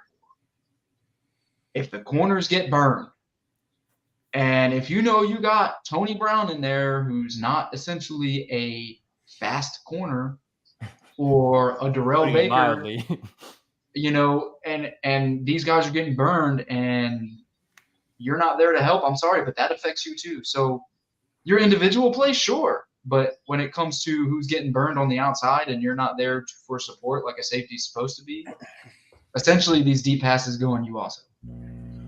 Hey, sorry everybody in the comments. We definitely are seeing your comments. We're just not reading them off because we're trying to go through the grades. But definitely see you in there, Nathan and Dave. We get that Isaiah Rodgers was suspended in June, but the information came out around draft time is what we were talking about. But yeah, totally agree. That definitely set us back then. As for me, I got the safeties at a B-. So I don't know if you guys remember, but I had definitely complained about Rodney Thomas because I had him as one of my breakout players of the year, along with Kwity Paye. I thought we would see more of him earlier. I know he has a really good passer rating as far as stopping quarterbacks, but I just thought he was going to take off a little bit more and be more efficient in the bigger games that we needed him for, not just against Mac Jones and Ricky Bryce Young. So I definitely like to see this safety room step up a little bit more. But I had them as a B-. I would like to see them play just a little bit better, but I think they have been pretty good overall. And it's one of those things too that goes hand in hand. Like Matt said, their job is to cover when those corners get burnt. However, when that's happening every play, it's like, how often can they go over and help that corner? You know what I mean? Like, if your corners suck, your safeties are going to look like they suck too. As for me, I'm not really looking at plays where you get burnt. It's being a playmaker. Just make plays consistently because this is the NFL. Everybody's going to get burnt at some point. Everybody's going to get beat at some point. But just, are you making enough plays to change a game is what I want to see. So as long as you're changing the game and forcing people to be different, that's what I care about. All right, man, you can get burned. I don't care about you. And I think Blackman does that. I think Thomas is solid, but he's not exactly that playmaker like Blackman is. So that's why it raises the grade for me. But I'm very critiquing on defense. You guys know that because I was a defensive guy. So it's like when I coach defense, I look at how you play individually, and then I look at how you play as an overall team. And I think safeties and DBs kind of go hand in hand together, but I wanted to grade them individually. So yeah, I shouldn't be giving them a C. I should be giving them higher because we agreed on doing corner and safety separate. So yeah, we'll go there. I just hate putting all blame on, plays that are 35 plus yards on just corners. No, that's fair. Yeah. You got to communicate your defense as a whole. Yeah. Zach, what do you got? What was your grade? Did you already go? Yeah, I had him as a B. B? Yeah, I put him down as a B for everybody. I think that's. I think it was like B+, B-, and then 1A, and then me just being stingy. All right, where are we going on linebackers? I got A+. I'm not even. Linebackers, yeah, come on, A+ all day. A+ except for Shaq. I was say Shaq might bring us down to just a regular A. Actually, better yet, I'm going all the way down to S. I'm giving him an S for soft. Ooh. That's painful. I That's think painful. linebacker is the actual position group right now where it's fair to give individual grades. That's my personal opinion, just because EJ B plus, right, could be an A depending upon rotation. Zaire Franklin A plus. A plus. Plus. Saguna Luby B plus. Shaq Leonard, I think we all know we're gonna go with that. C minus, D plus. Ask yourself. Is he really not getting that many snaps for him to week in and week out? Dude, he's No, only he- getting like 33% no, of the snaps on No, the year. he's not getting No. 33% of the snaps. This past week he played like the whole game. He got 77% of the snaps this past week, and they split up the snaps between Alubi and EJ. Did y'all see Yeah, how many tackles I don't know what he he's avoided? complaining about anymore. And the score, yes. and they probably, No. and the Patriots probably wouldn't have scored 6 if Shaq didn't play 77% of the snaps. Yeah. I was pretty big on defending Shaq, but after that game, man, it's like you He's can't legit keep begging. You avoiding can't contact. keep begging for snaps and then literally not making any plays. Like I think we all thought Shaq was a very good linebacker, but what we saw from him were the splash plays, creating No, turnovers. I thought Darius was a really, really good player. I don't know who this fucking shit. I mean, regardless of names, number 53, we thought he was a good linebacker.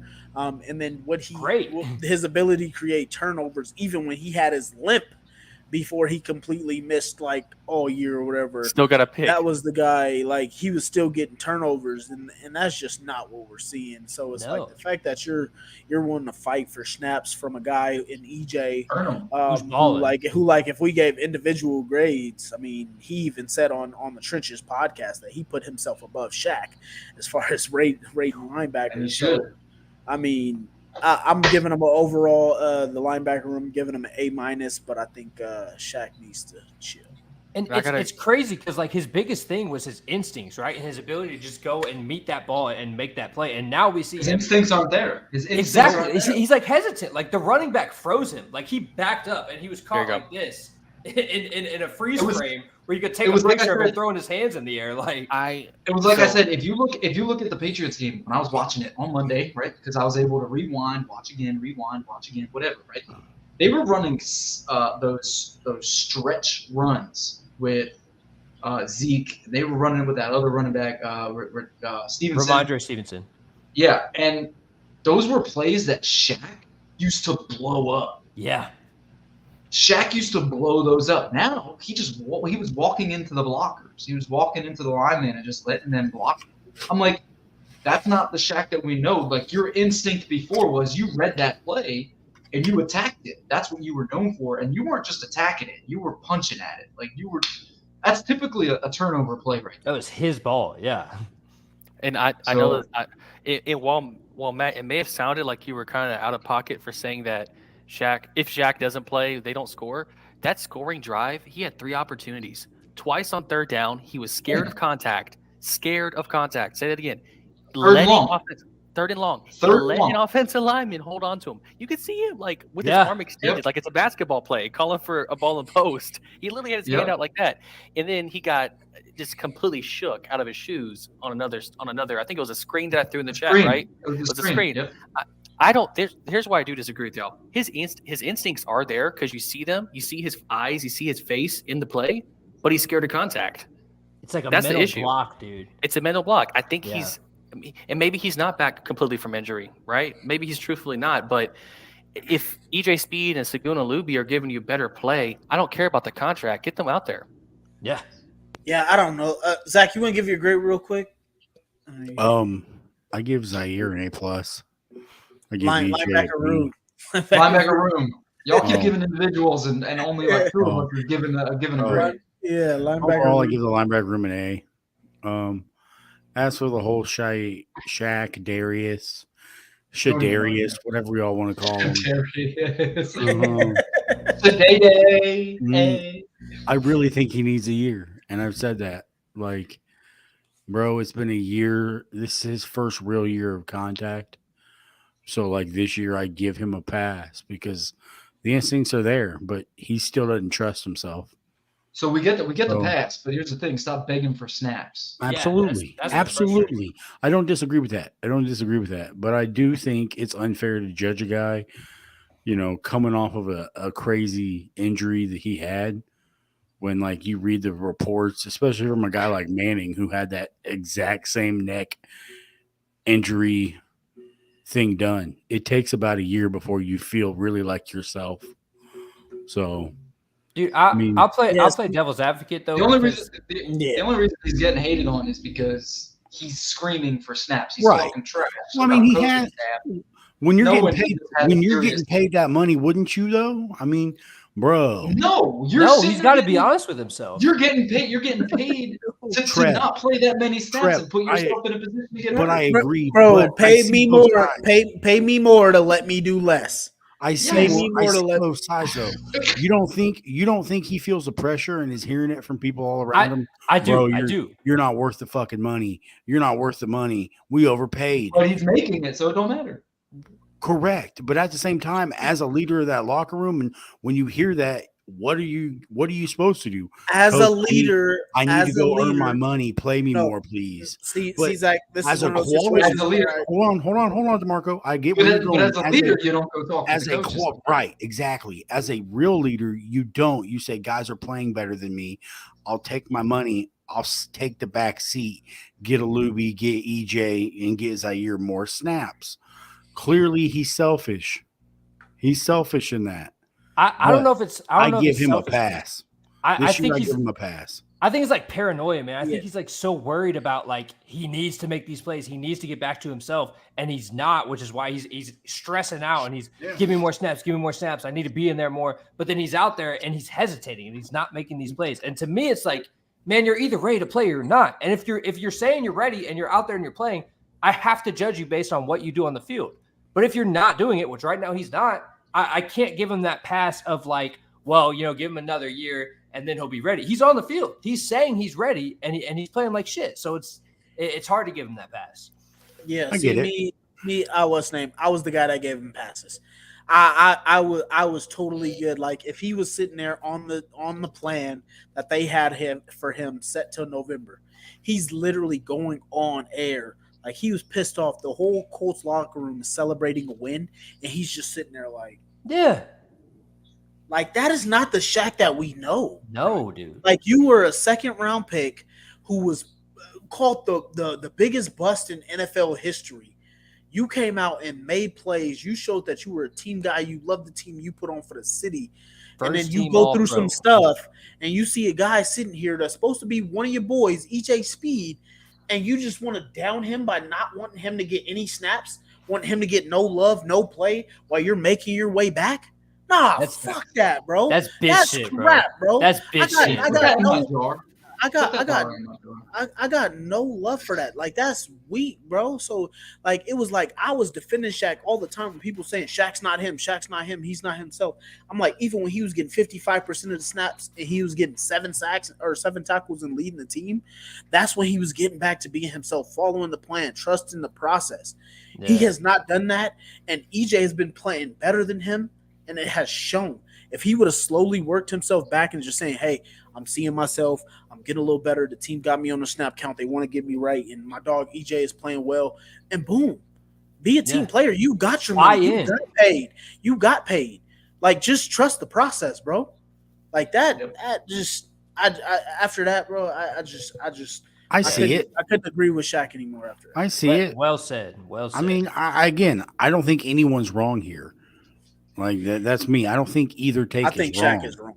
I think But Shaq is. I do think Shaq is being selfish. Yes, but at the same time, like, are you not? They're all hyper competitive alpha males in that locker room. Every single one of them is that way. But see, I get it. It's gotta be your boy. I would get that if he was like getting 10 tackles a game, 12 tackles. Like if he was showing something. No. EJ's showing him up. On films, he's literally backpedaling playing linebacker. Not even just, Linebacker's first read is to step up. He's Not backpedaling. not even the tackles. If he was getting the turnovers that he used to get, I could care less about the tackles. I mean, Give me do the something. turnovers. I mean, do Anything. something. Anything. Do something. And All right, I mean, let's, and this goes back. all right, this is my last point because I know we do got to move on. I remember last year when we had Bobby Okereke and we had Shaq and we played against the Rams, and I remember me and Matt and also Rick Venturi called it as well. We looked soft against the Rams. That was with Bobby Okereke and I think he was still Darius then, but Shaq Leonard. They look soft with EJ and Zaire. Please tell me a time you've heard Damon say soft about this linebacker room. Never. Well, was Zaire on the field? Never. But beyond that, like exactly. So that's the difference. I'm liking this old school linebacker type play that we get from Zaire, who on every game is going hard with a busted knee, and you got fourth down stopper EJ Speed, just like Alec Pierce with first down. You also see their chemistry on the field together. So that's my last point to it. But I just think Shaq gotta watch that. He gotta stick to the plan. Let EJ get his reps, man. That's supposed to be your young boy. You're supposed to show him. Be a teammate, bro. Yeah. So. All right. Edge. B+, and I give a lot of that to Odangbo and Ibukam. I don't even put Quiddy. Quiddy's C+ player, bro. Quiddy's great versus the run and terrible versus the pass. He's not. I don't think Odangbo is an edge. I think he's interior. He plays both. They've been using him at edge though when he got the so like if we're going edge, it's pretty much been Ibukam and Odangbo. They've been worth their weight in gold. Quiddy, he's a C+. Again, great versus the run, decent versus the pass. That's yeah. And then if we're also going to do edge, I know DeForest has played outside, but he's been a menace. So keep it where he normally plays when he's fair enough. I don't give Pay an A+. I'm not high on Quiddy. He doesn't offer me enough. Trev, what's your thoughts? Who you got? Yeah, man. I think B+ is fair. I think, and I agree completely with what you said about Odangbo and Ebukam. They've been. I mean, Ebukam is one of our best signs that we made. That dude's been going off, and then Odangbo has been blowing me away. Yeah, this is a guy that I wasn't sure what we had in him, and he's just showing us he might be like the next payday. You know what I mean? Problem. Yeah. I think the frustration with Quiddy, he hasn't played bad by any means. It's just we had hoped, or maybe even expected, that this would be more of a breakout year for him. We'd see more sacks from him. And he's getting pressures. And like you said, he's really solid against the run game. So I don't want to down Quiddy. Like he's having a solid year. We just thought it would be a step up. We thought it'd be a great year. And so far, it hasn't been that level. So yeah, I think B+ is fair. And I think Quiddy being around like a C+, B- type player is also fair. I'm so optimistic on the guy. I had just hoped he would take that leap this year, and he hasn't quite yet. So that's where I'm at with the D-line. I wanted a 10+ sack year from Quiddy. Anything, anything less is not up to snuff, in my opinion. I predicted him at 13. Yeah, it doesn't look like he's gonna hit that mark. But I just want to stress, like, I don't want to be a hater, bro. He's having a solid year, just not a great breakout next level year, and that's really what I wanted from the guy. So I'll say B+ for the D line or the edge rushers overall. What you got, Damon? I'm gonna go B+. I think our defensive line hasn't been terrible this year. I think there's been a couple games where we've kind of gone here a little bit heated, expecting more pass rush. But as a unit with Grover on the field, I think they look really solid. We're not talking whole defensive line, man. We're talking about edge. Yeah, I'm gonna keep that B+. I like Odangbo a lot. I'm gonna be honest with you. Yeah, he's gonna be nice. That was a pick that made a lot of us kind of weary last year. But I mean, he's 2 years ago. 2 years ago, he's looking better than Quiddy. I'm just gonna keep it a buck. You know what I mean? So, first round pick versus whatever late second round pick. I mean, second round pick, yeah. Early first round pick too for Quiddy. Ouch. DeMarco? Late first. Excuse me. So, yeah, man. I wish we would have just did whole D-line grade, but I guess that kind of takes away from Buckner. So I'm gonna go. It's kind of a weird one. I'm gonna go first 4 weeks. I got an A+. Weeks 5 through Eight. 9, 5 through 8, I got a C minus. Overall, I'm giving them a B minus. After the last 2 games, I just think that the defensive line, they came out with pretty much record numbers. Like they were, we thought this D line, I mean, as a whole, but edge group thought they were really good those first 4 weeks. And kind of fell off a cliff a little bit, and then kind of came back against some bad offensive lines. The reason I do say B minus because I think Quiddy and Samson Ebukam have been equally good as far as run and pass rush, because I think their pressure rates have been good. Obviously, they're both good in the run, but I just think that neither of them are closers. Neither of them are those fourth quarter closers that got to get somebody on the ground like a Robert Mathis and Dwight Freeney that we are used to. I think that we just don't get that from them. I thought this was really going to be Quiddy's breakout year. I thought he had it. I thought Samson is a great pickup, but they just haven't given us all that we need. So I'm going B minus. I'm gonna sound like a hater. I'm actually going a C minus on our edge. I'm going C minus. I don't think you're hating. I think that's fair. I'm going C minus. I'm going C minus on our edge just because I think they're one of the most inconsistent groups we have, speaking solely on the edge. And I think that the majority of their pressure rates come against times where the quarterback holds the ball too long. But I also think that we allow the quarterback to sit in the pocket way too much. That's why I'm giving a C minus. I think, yeah, you got some individual guys that are really having good years, and I do really like Calm in the pass and in the run. But I do think the majority of the season that they've allowed quarterbacks to sit back there too long before they get pressure on them. Yeah, I mean, yeah, that's fair. I don't think that's too critical at all. It's been an inconsistent group, even though obviously like this past week, Odangbo lit it up, but for the whole year, yeah, it's like, are they going to bring the heat or not? Like, there's a couple games that they've kind of sat back and not done that. There were more games. There were more games this year where I just sat there and was like, "Where's the pressure?" Yeah, and then pressure on this guy. We're not getting pressure on this guy. Yeah, totally agree. Because we're separating obviously the DTs and the edge rushers. Like a lot of those times, the pressure that the edge does get is because Buckner and Grove before he got suspended are So and let's give credit where credit's due. Brian is playing pretty well too. So yeah. So I mean, moving into D tackles, where you got those guys graded at, Zach? When Grove wasn't suspended, A+, bro. The D tackles have been as good as advertised. Like Grove, Buckner, he's a menace. He's a problem. Even Tavian Bryant, who I didn't expect much from, in limited situations, in certain situations, he's played incredible at times as well. Even the young guy, Timmy Olawale or whatever the heck his last name is. Yeah, he's Adatame Adabare. There it is, Adatame Adabare. He's looked really good at times. So the future D tackle is bright. It's just finding another piece. Yeah, and consistency. But yeah, D tackle alone, that's an A+. Like you're gonna get the best when Grove and Buckner are out there. That's a problem for every team in the NFL. Yep. David? Yeah, man. I'm gonna give him A-. Okay. A-. Taven Bryant hasn't been bad. I think that's been a good pickup for us. DeForest Buckner, I think, is having damn near a career year. Grover Stewart ready for him to come back.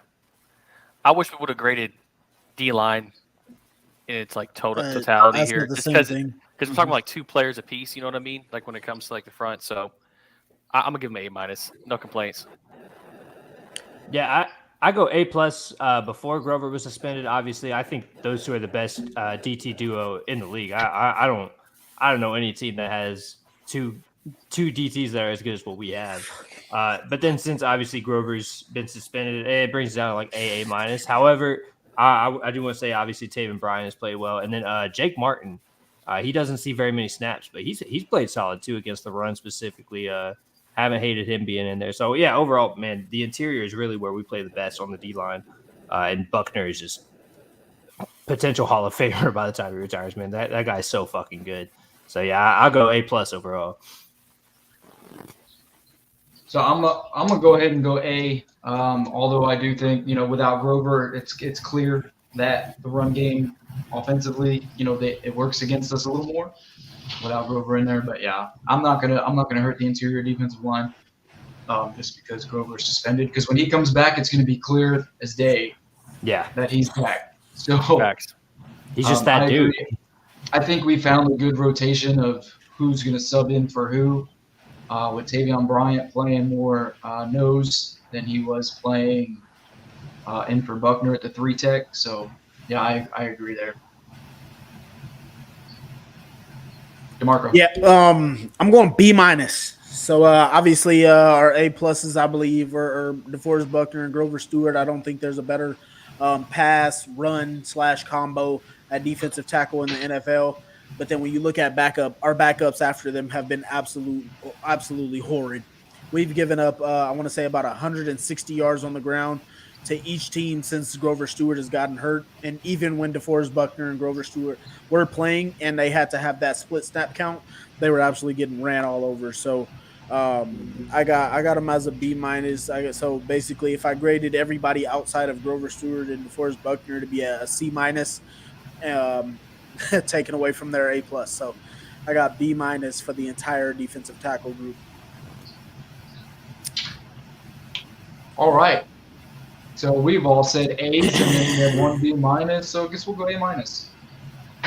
I'm a little surprised you were that critical of I assume you're talking about Brian and Martin, right? No, he's got an I'm talking about Brian, Martin, Tommy Adebari, I wasn't that low on him, Dangbo, all of those guys, Eric Johnson, all of those guys who've come in, we've given up like 150 to 160 yards on the ground in between the just tackles. The last 2 weeks. Since Stewart has been out. So I think the loss of Grover is, it's obvious. It's evident. Even before that, go back to the Rams game with Kyron Williams when DeForest Buckner and Grover Stewart were on snaps counts. Yeah, we gave up 170 to them, to 2 different running backs. So it's just I feel like those guys got to be more consistent. As I said when Zach was on commenting about that depth. All right, real quick. D-line as a whole. Just give a grade. D-line as a whole. D-line as a whole? B plus. B plus, yeah. B plus. What are you going to, Marco? B plus. A minus. Zach. B. All right, B. All right, we're going. I personally just think that Grover Stewart and DeForest Buckner saved this entire defensive line.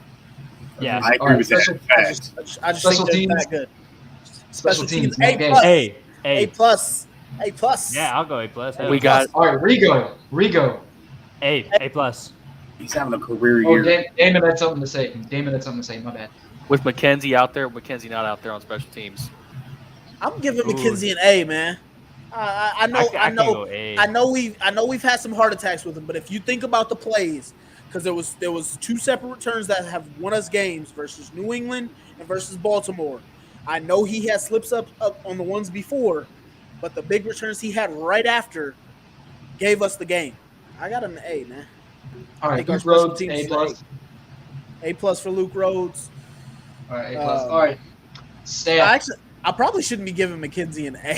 I actually should. He's like a B. I'm gonna give McKenzie a B minus. But then I'm gonna give Luke Rhodes, A plus, Rigo, and Matt Gay all got A pluses, which keep his average up. I'll give McKenzie a B minus. Yeah. I should have said A. Let's cut that other part out where I gave McKenzie an A. B minus. All right, staff. I'm going to start with the front office. I'm going Ballard. I'm actually going to be probably one of the ones out here that gives him an A. I think Ballard has done a damn good job. We might fight on this one. I'll let y'all fight because I'm kind of in between. I got Ballard. I'm giving Ballard a B minus. It's a harsh B minus. I'm giving Ballard. I'm not gonna fight over that. That's fair. I got Ballard. What you got, Zach? You over there? Zach, you sound like you got an F, bro. If you say no, I give him a C, and here's why. Here's why. Here's why I give him a C.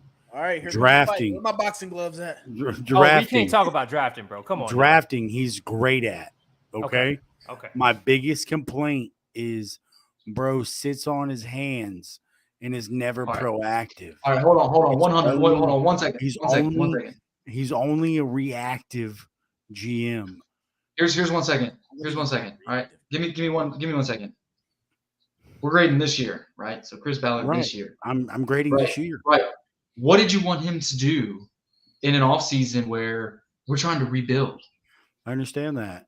But knowing He brought in Samson Epcom, who has been stellar. the lack of depth at corner, we've all said from day one, the average fan could see how bad it was.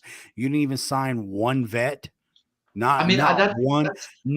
I got that. Not one warm body worth a damn. Not a practice squad player, but a proven old commodity like Cameron Hayward, who knows the system. I know he's a grandpa. I know he's got bad knees, but like dude could still be better than some of the traffic cones we had out there at corner.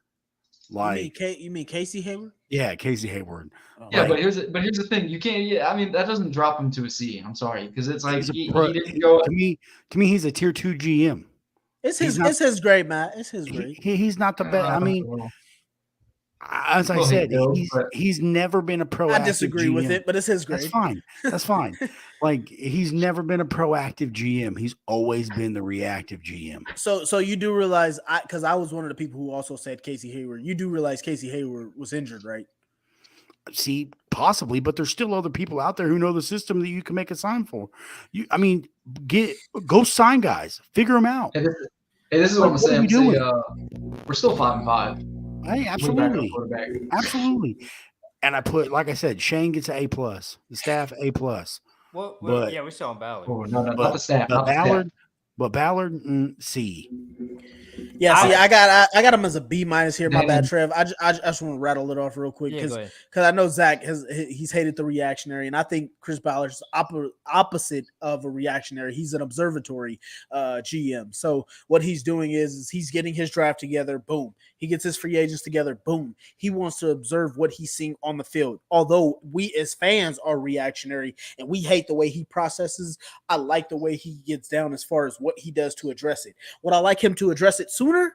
Yes. That's why I got him as a B-. But yeah, I know.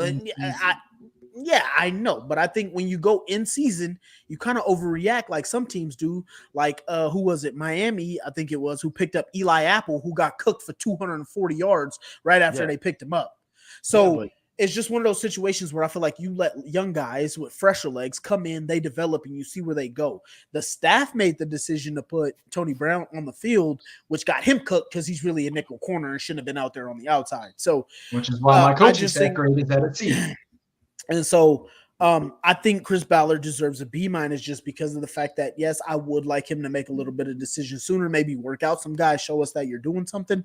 But I do not think he deserves anything as low as a C because of the fact that he still brings in talent. He still saves our ass because if we didn't have Blake Freeland, we'd be dead this season. Right. If we didn't have some of the people that he drafted at cornerback, we'd be dead this season. His drafting ability is A+. I don't take anything away from his drafting ability. It's his inability in season to see the needs and make and address the needs. And this year we all said that it was a developmental year. If you go chase a vet, I hear what you're saying about Eli Apple because it's easier to cut the dead weight. Okay, hold on. Because we're taking time. We say it's a developmental year, and then we complain that we don't go pursue a vet when we're allowing cornerbacks that are rookies and young players to get valuable experience on the field. Oh, which way do we want? Do we want to? Hold on. So we can let Trev and David go real quick. I just want to, because I agree with Matt on this point, because it's like we were seeing this team develop. We didn't know what it was going to be. So Zach, I do get your point, but if we still had Anthony Richardson and this team was like 7-3, 6-4, we look like we were actually going to be a top contender. Do you truly believe that we weren't going to make an addition still? But go ahead, Trev. You can sit on that. Sit on that for a second. Let's let Trev and Damon get in here. Yeah, I mean, I do hear what you're saying, Zach. However, my issue would be, you said he was a reactionary GM, but Great first, Trev. Oh, great Yeah, first. you're Yeah, good. great first. I mean, I might be the biggest Ballard truther here. I got him at A- for this season from draft time, free agency, coaching hires all the way through now. I have an A- overall. And I hear what you're saying. To me, it would be reactionary to see the issue at DB and then go and like try to sign all these vets and be like, oh, we need to fix this problem right away. I think DeMarco summed it up well, saying he's an how'd you put it? Observatory. Observatory. I like that word. He's an observatory guy. And it can be frustrating at times because, yeah, like we see the issue, right? Like Tony Brown's getting cooked. But at the same time, like who's to say if he goes and spends these millions of dollars and brings in a Casey Hayward or freaking whoever the hell is out there, right? And then that guy gets cooked too. And now he's wasted money. He's destroyed the trust in those players or the young guys or whatever. You know what I mean? Like it's he does sit on his hands a little bit. And that's why, to me, he's not an A or A plus, which is where I'd like to put him. But I have an A- because of that. But I just see it less harsh than you do, I guess. Now, I do want to say, because it has been mentioned, I obviously one of the GM's biggest jobs is coaching hires, staff hires, and I think he hit it out of the park hiring Shane Steichen. I think the team is night and day different from last year, so that brings it up even more for me. So, yeah, overall, I think Chris Ballard's doing a stellar job. I think people give him so much shit. Go ahead, Damon. Damon. Damon. I'll give him a B. Zach is 100% right with him being a reactive GM. I agree with Zach 100% because if needs are clear to the naked eye, as we would call ourselves, passenger GMs, whatever you want to call it, it should not get to that point where this is season in, season out. We know our needs, and our needs are very evident through week 4. I think he's an A+ drafter. I think he is a C- free agent talent evaluator and acquisition artist. I don't know how much more I could say. I mean, we talk about Ballard every single podcast, so. No problem. Go ahead, Zach. You want to finish off your last comment because I know everybody's against you. You know you want to put in your last point. I mean, Hold on. Let's do coaches real quick because Damon said he got to go. Oh, okay. Go overall coaching, Damon. Overall coaching, offense, defense, great. Special teams. B+. B+. I like B+. And Shane's the anchor holding it above an A. You know what I mean? Gus Bradley keeping it a C with 1988 cover 2 soft shell zone defense. But Gus has came back and had a couple good games. He's caught a lot more blitzes. Special teams hasn't looked too bad, but I mean, Shane's got some things to figure out with his offense. He's got thrown a lot of curveballs this year, and he's kind of done with the hands he's been dealt. So I'm gonna go B+. That's fair. All right, Zach. Offensively, I give him an A. I give Steichen an A. Appreciate you, Damon. Just because how well he's done with the crapshoot that he's been given offensively in the hand that he's been dealt. Defensively, probably a little less gracious. I'm about a C, C-. Gus Bradley got to do more. At least try and be creative, do something different. But overall, yeah, I give the staff a B+. Trev. Yeah, I think B+ is fair. Definitely Shane is bringing that grade up. To me, I'm probably the least critical of Gus because I think New Orleans was definitely our worst game. But beyond that, defensively, I think we've been solid. So I have Gus at like a C+, around there. I'm not ready to run him out of town quite yet.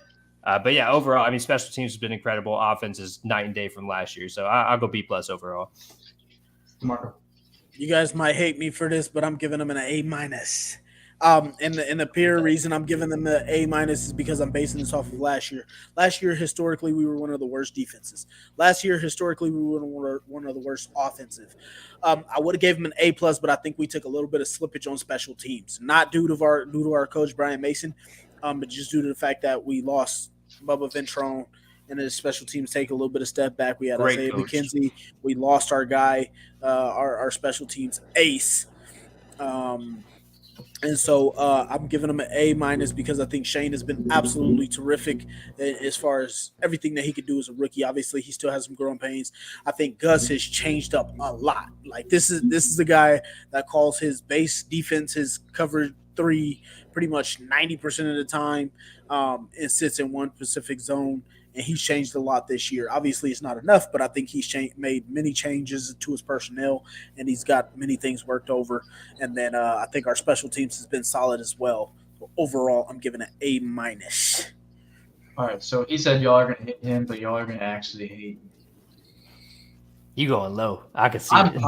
I'm very critiquing of this. Now, let me start off with this, all right? Because I'm taking the Zach approach on this one, how he went with the front office. And I'm critiquing this. Shane, overall as a head coach, gets an A from me. Just because now if I'm looking at what he did with this team compared to what he did last year, like DeMarco said, comparing from this year, from last year to this year, solid A+ or A- with DeMarco. But I'm not looking at it like that. What I'm looking at is the issues that we have faced this year alone.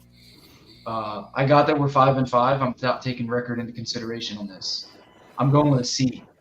And the reason I'm going with a C is because of mainly Gus, okay? But it bleeds into Shane because this is ultimately Shane's team.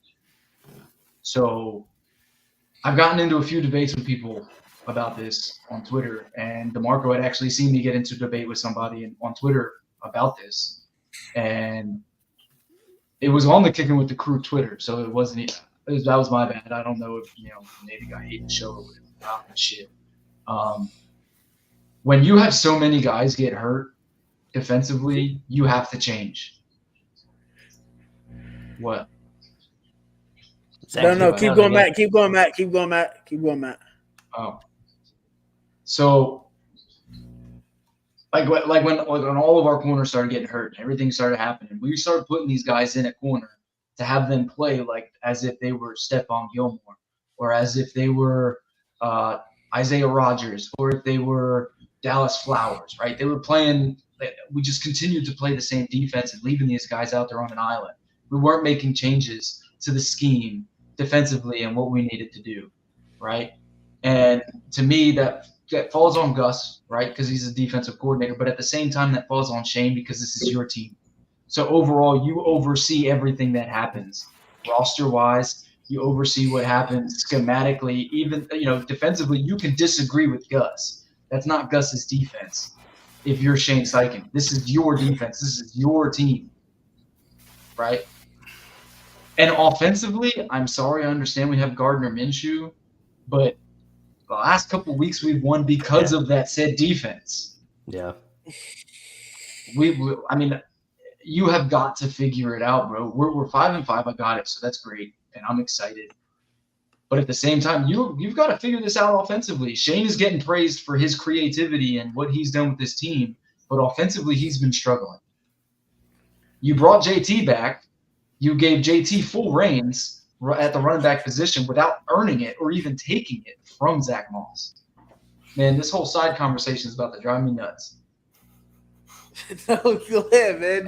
No, I think it's been a huge part of like the lack of offense in the past 2 weeks of just like cutting Zach Moss out of the game plan. I don't understand that at all. I'm sorry. To me, early on, I was saying this, like, JT's coming back, but Zach Moss still earns to be the first running back on the roster because he's the guy that's been doing it all year. And you just completely cut him out. Like, well, yeah, you pay JT. Well, that's not the point, but JT didn't come back and earned it yet. You see what I'm saying? Like, it's kind of like the same thing. Right. It's the same thing with Shaq. Like, Shaq is trying to scream he wants his position back, but he hasn't earned it. But JT, I mean, I got it. JT has been looking better every week, but you can't completely cut Zach Moss out. Yeah. You just can't do it. Good coaching wouldn't do it. Right. Good coaching wouldn't do it. But, I mean, at the same time, like, you invest in players who you paid, and that's kind of the reason why I feel like Shaq Leonard is getting so many chances and why they've literally thrown, a dirty napkin on Zach Moss and said, you don't even matter anymore. Here's 4 touches. But to me, this is why I don't give the coaching staff the A or the A-. That's a fair critique. Because I think we faced some things, but Gus has been in the league for as long as I've been alive, and he should know better than to put these corners on an island and keep them in the same system as if they're a Stephon Gilmore or an Isaiah Rodgers or a Dallas Flowers, because they're not. You can't put a single high safety and expect these dudes to not get thrown. You should. The reason these corners have been playing better the last couple of weeks is he switched to a cover 2. Like Damon complains about it, but at the same time, who we have at corner right now, we have to play it.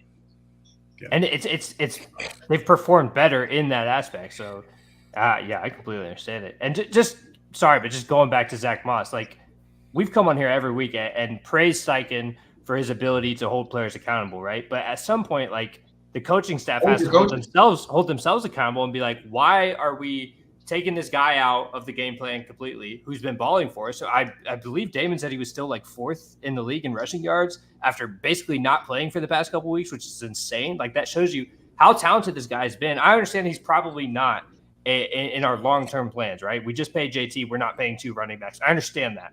However, he is on the roster right now. He can help you win games right now. Give the guy the ball. He's won us games. Yeah. The dude has won us games. Yeah, like let the dude play.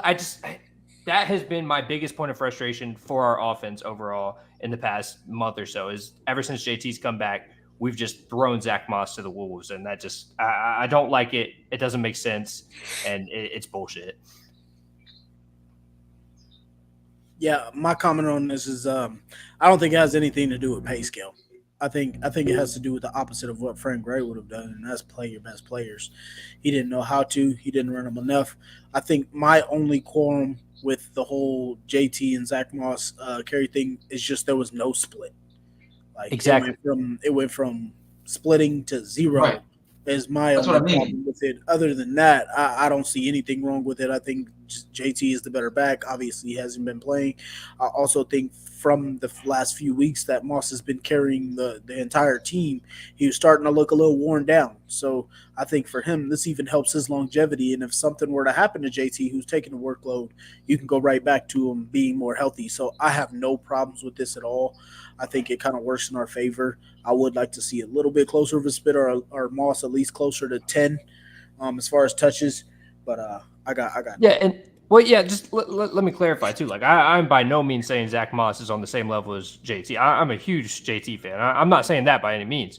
I'm just saying exactly what you said there is give the guy 10 carries, 8 carries even. Like don't leave him on the side. Or not just carries. I mean touches. I mean even touches. Yeah, he had the Baltimore catch for a touchdown. So yeah, exactly. He presents a different running style, and now the defense has to adjust based on who's there. Like JT is JT, obviously, but all of us would be lying if we sat here and said he's 2021 JT right now. He hasn't played to that level yet. He's still getting back to that. He's playing well. I'm not knocking the guy, but he's not that level. So you might as well throw different looks, give Zach Moss a couple carries, a couple touches, let him just present a different look and run somebody over a couple times a game. And it's not going to hurt our offense. So I don't know why we don't do it. Best part about this bye week is you do a lot of self-reflecting. So we'll see what we thought about this team after the bye week and see what we thought what could get better. Yeah. Offensively and defensively.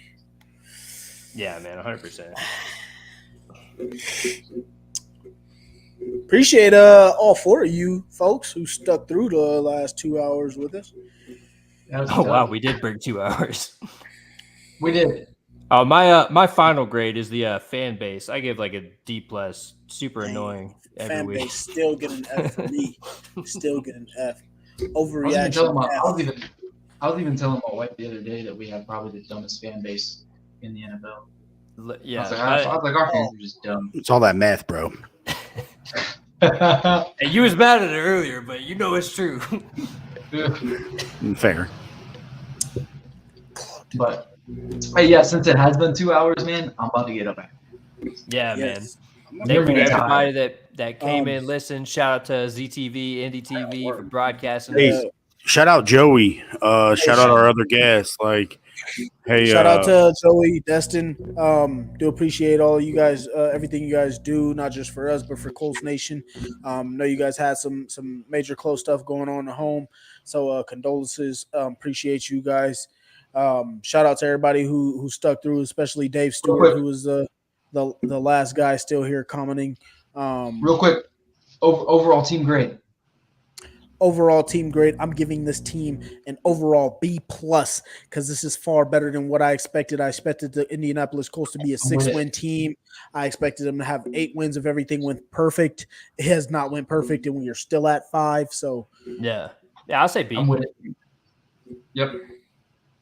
Give Zach? us a C. No, I'll give us a B. I'll take the B. I'm solid with it. I'm with the B. Yeah, I'm with the B.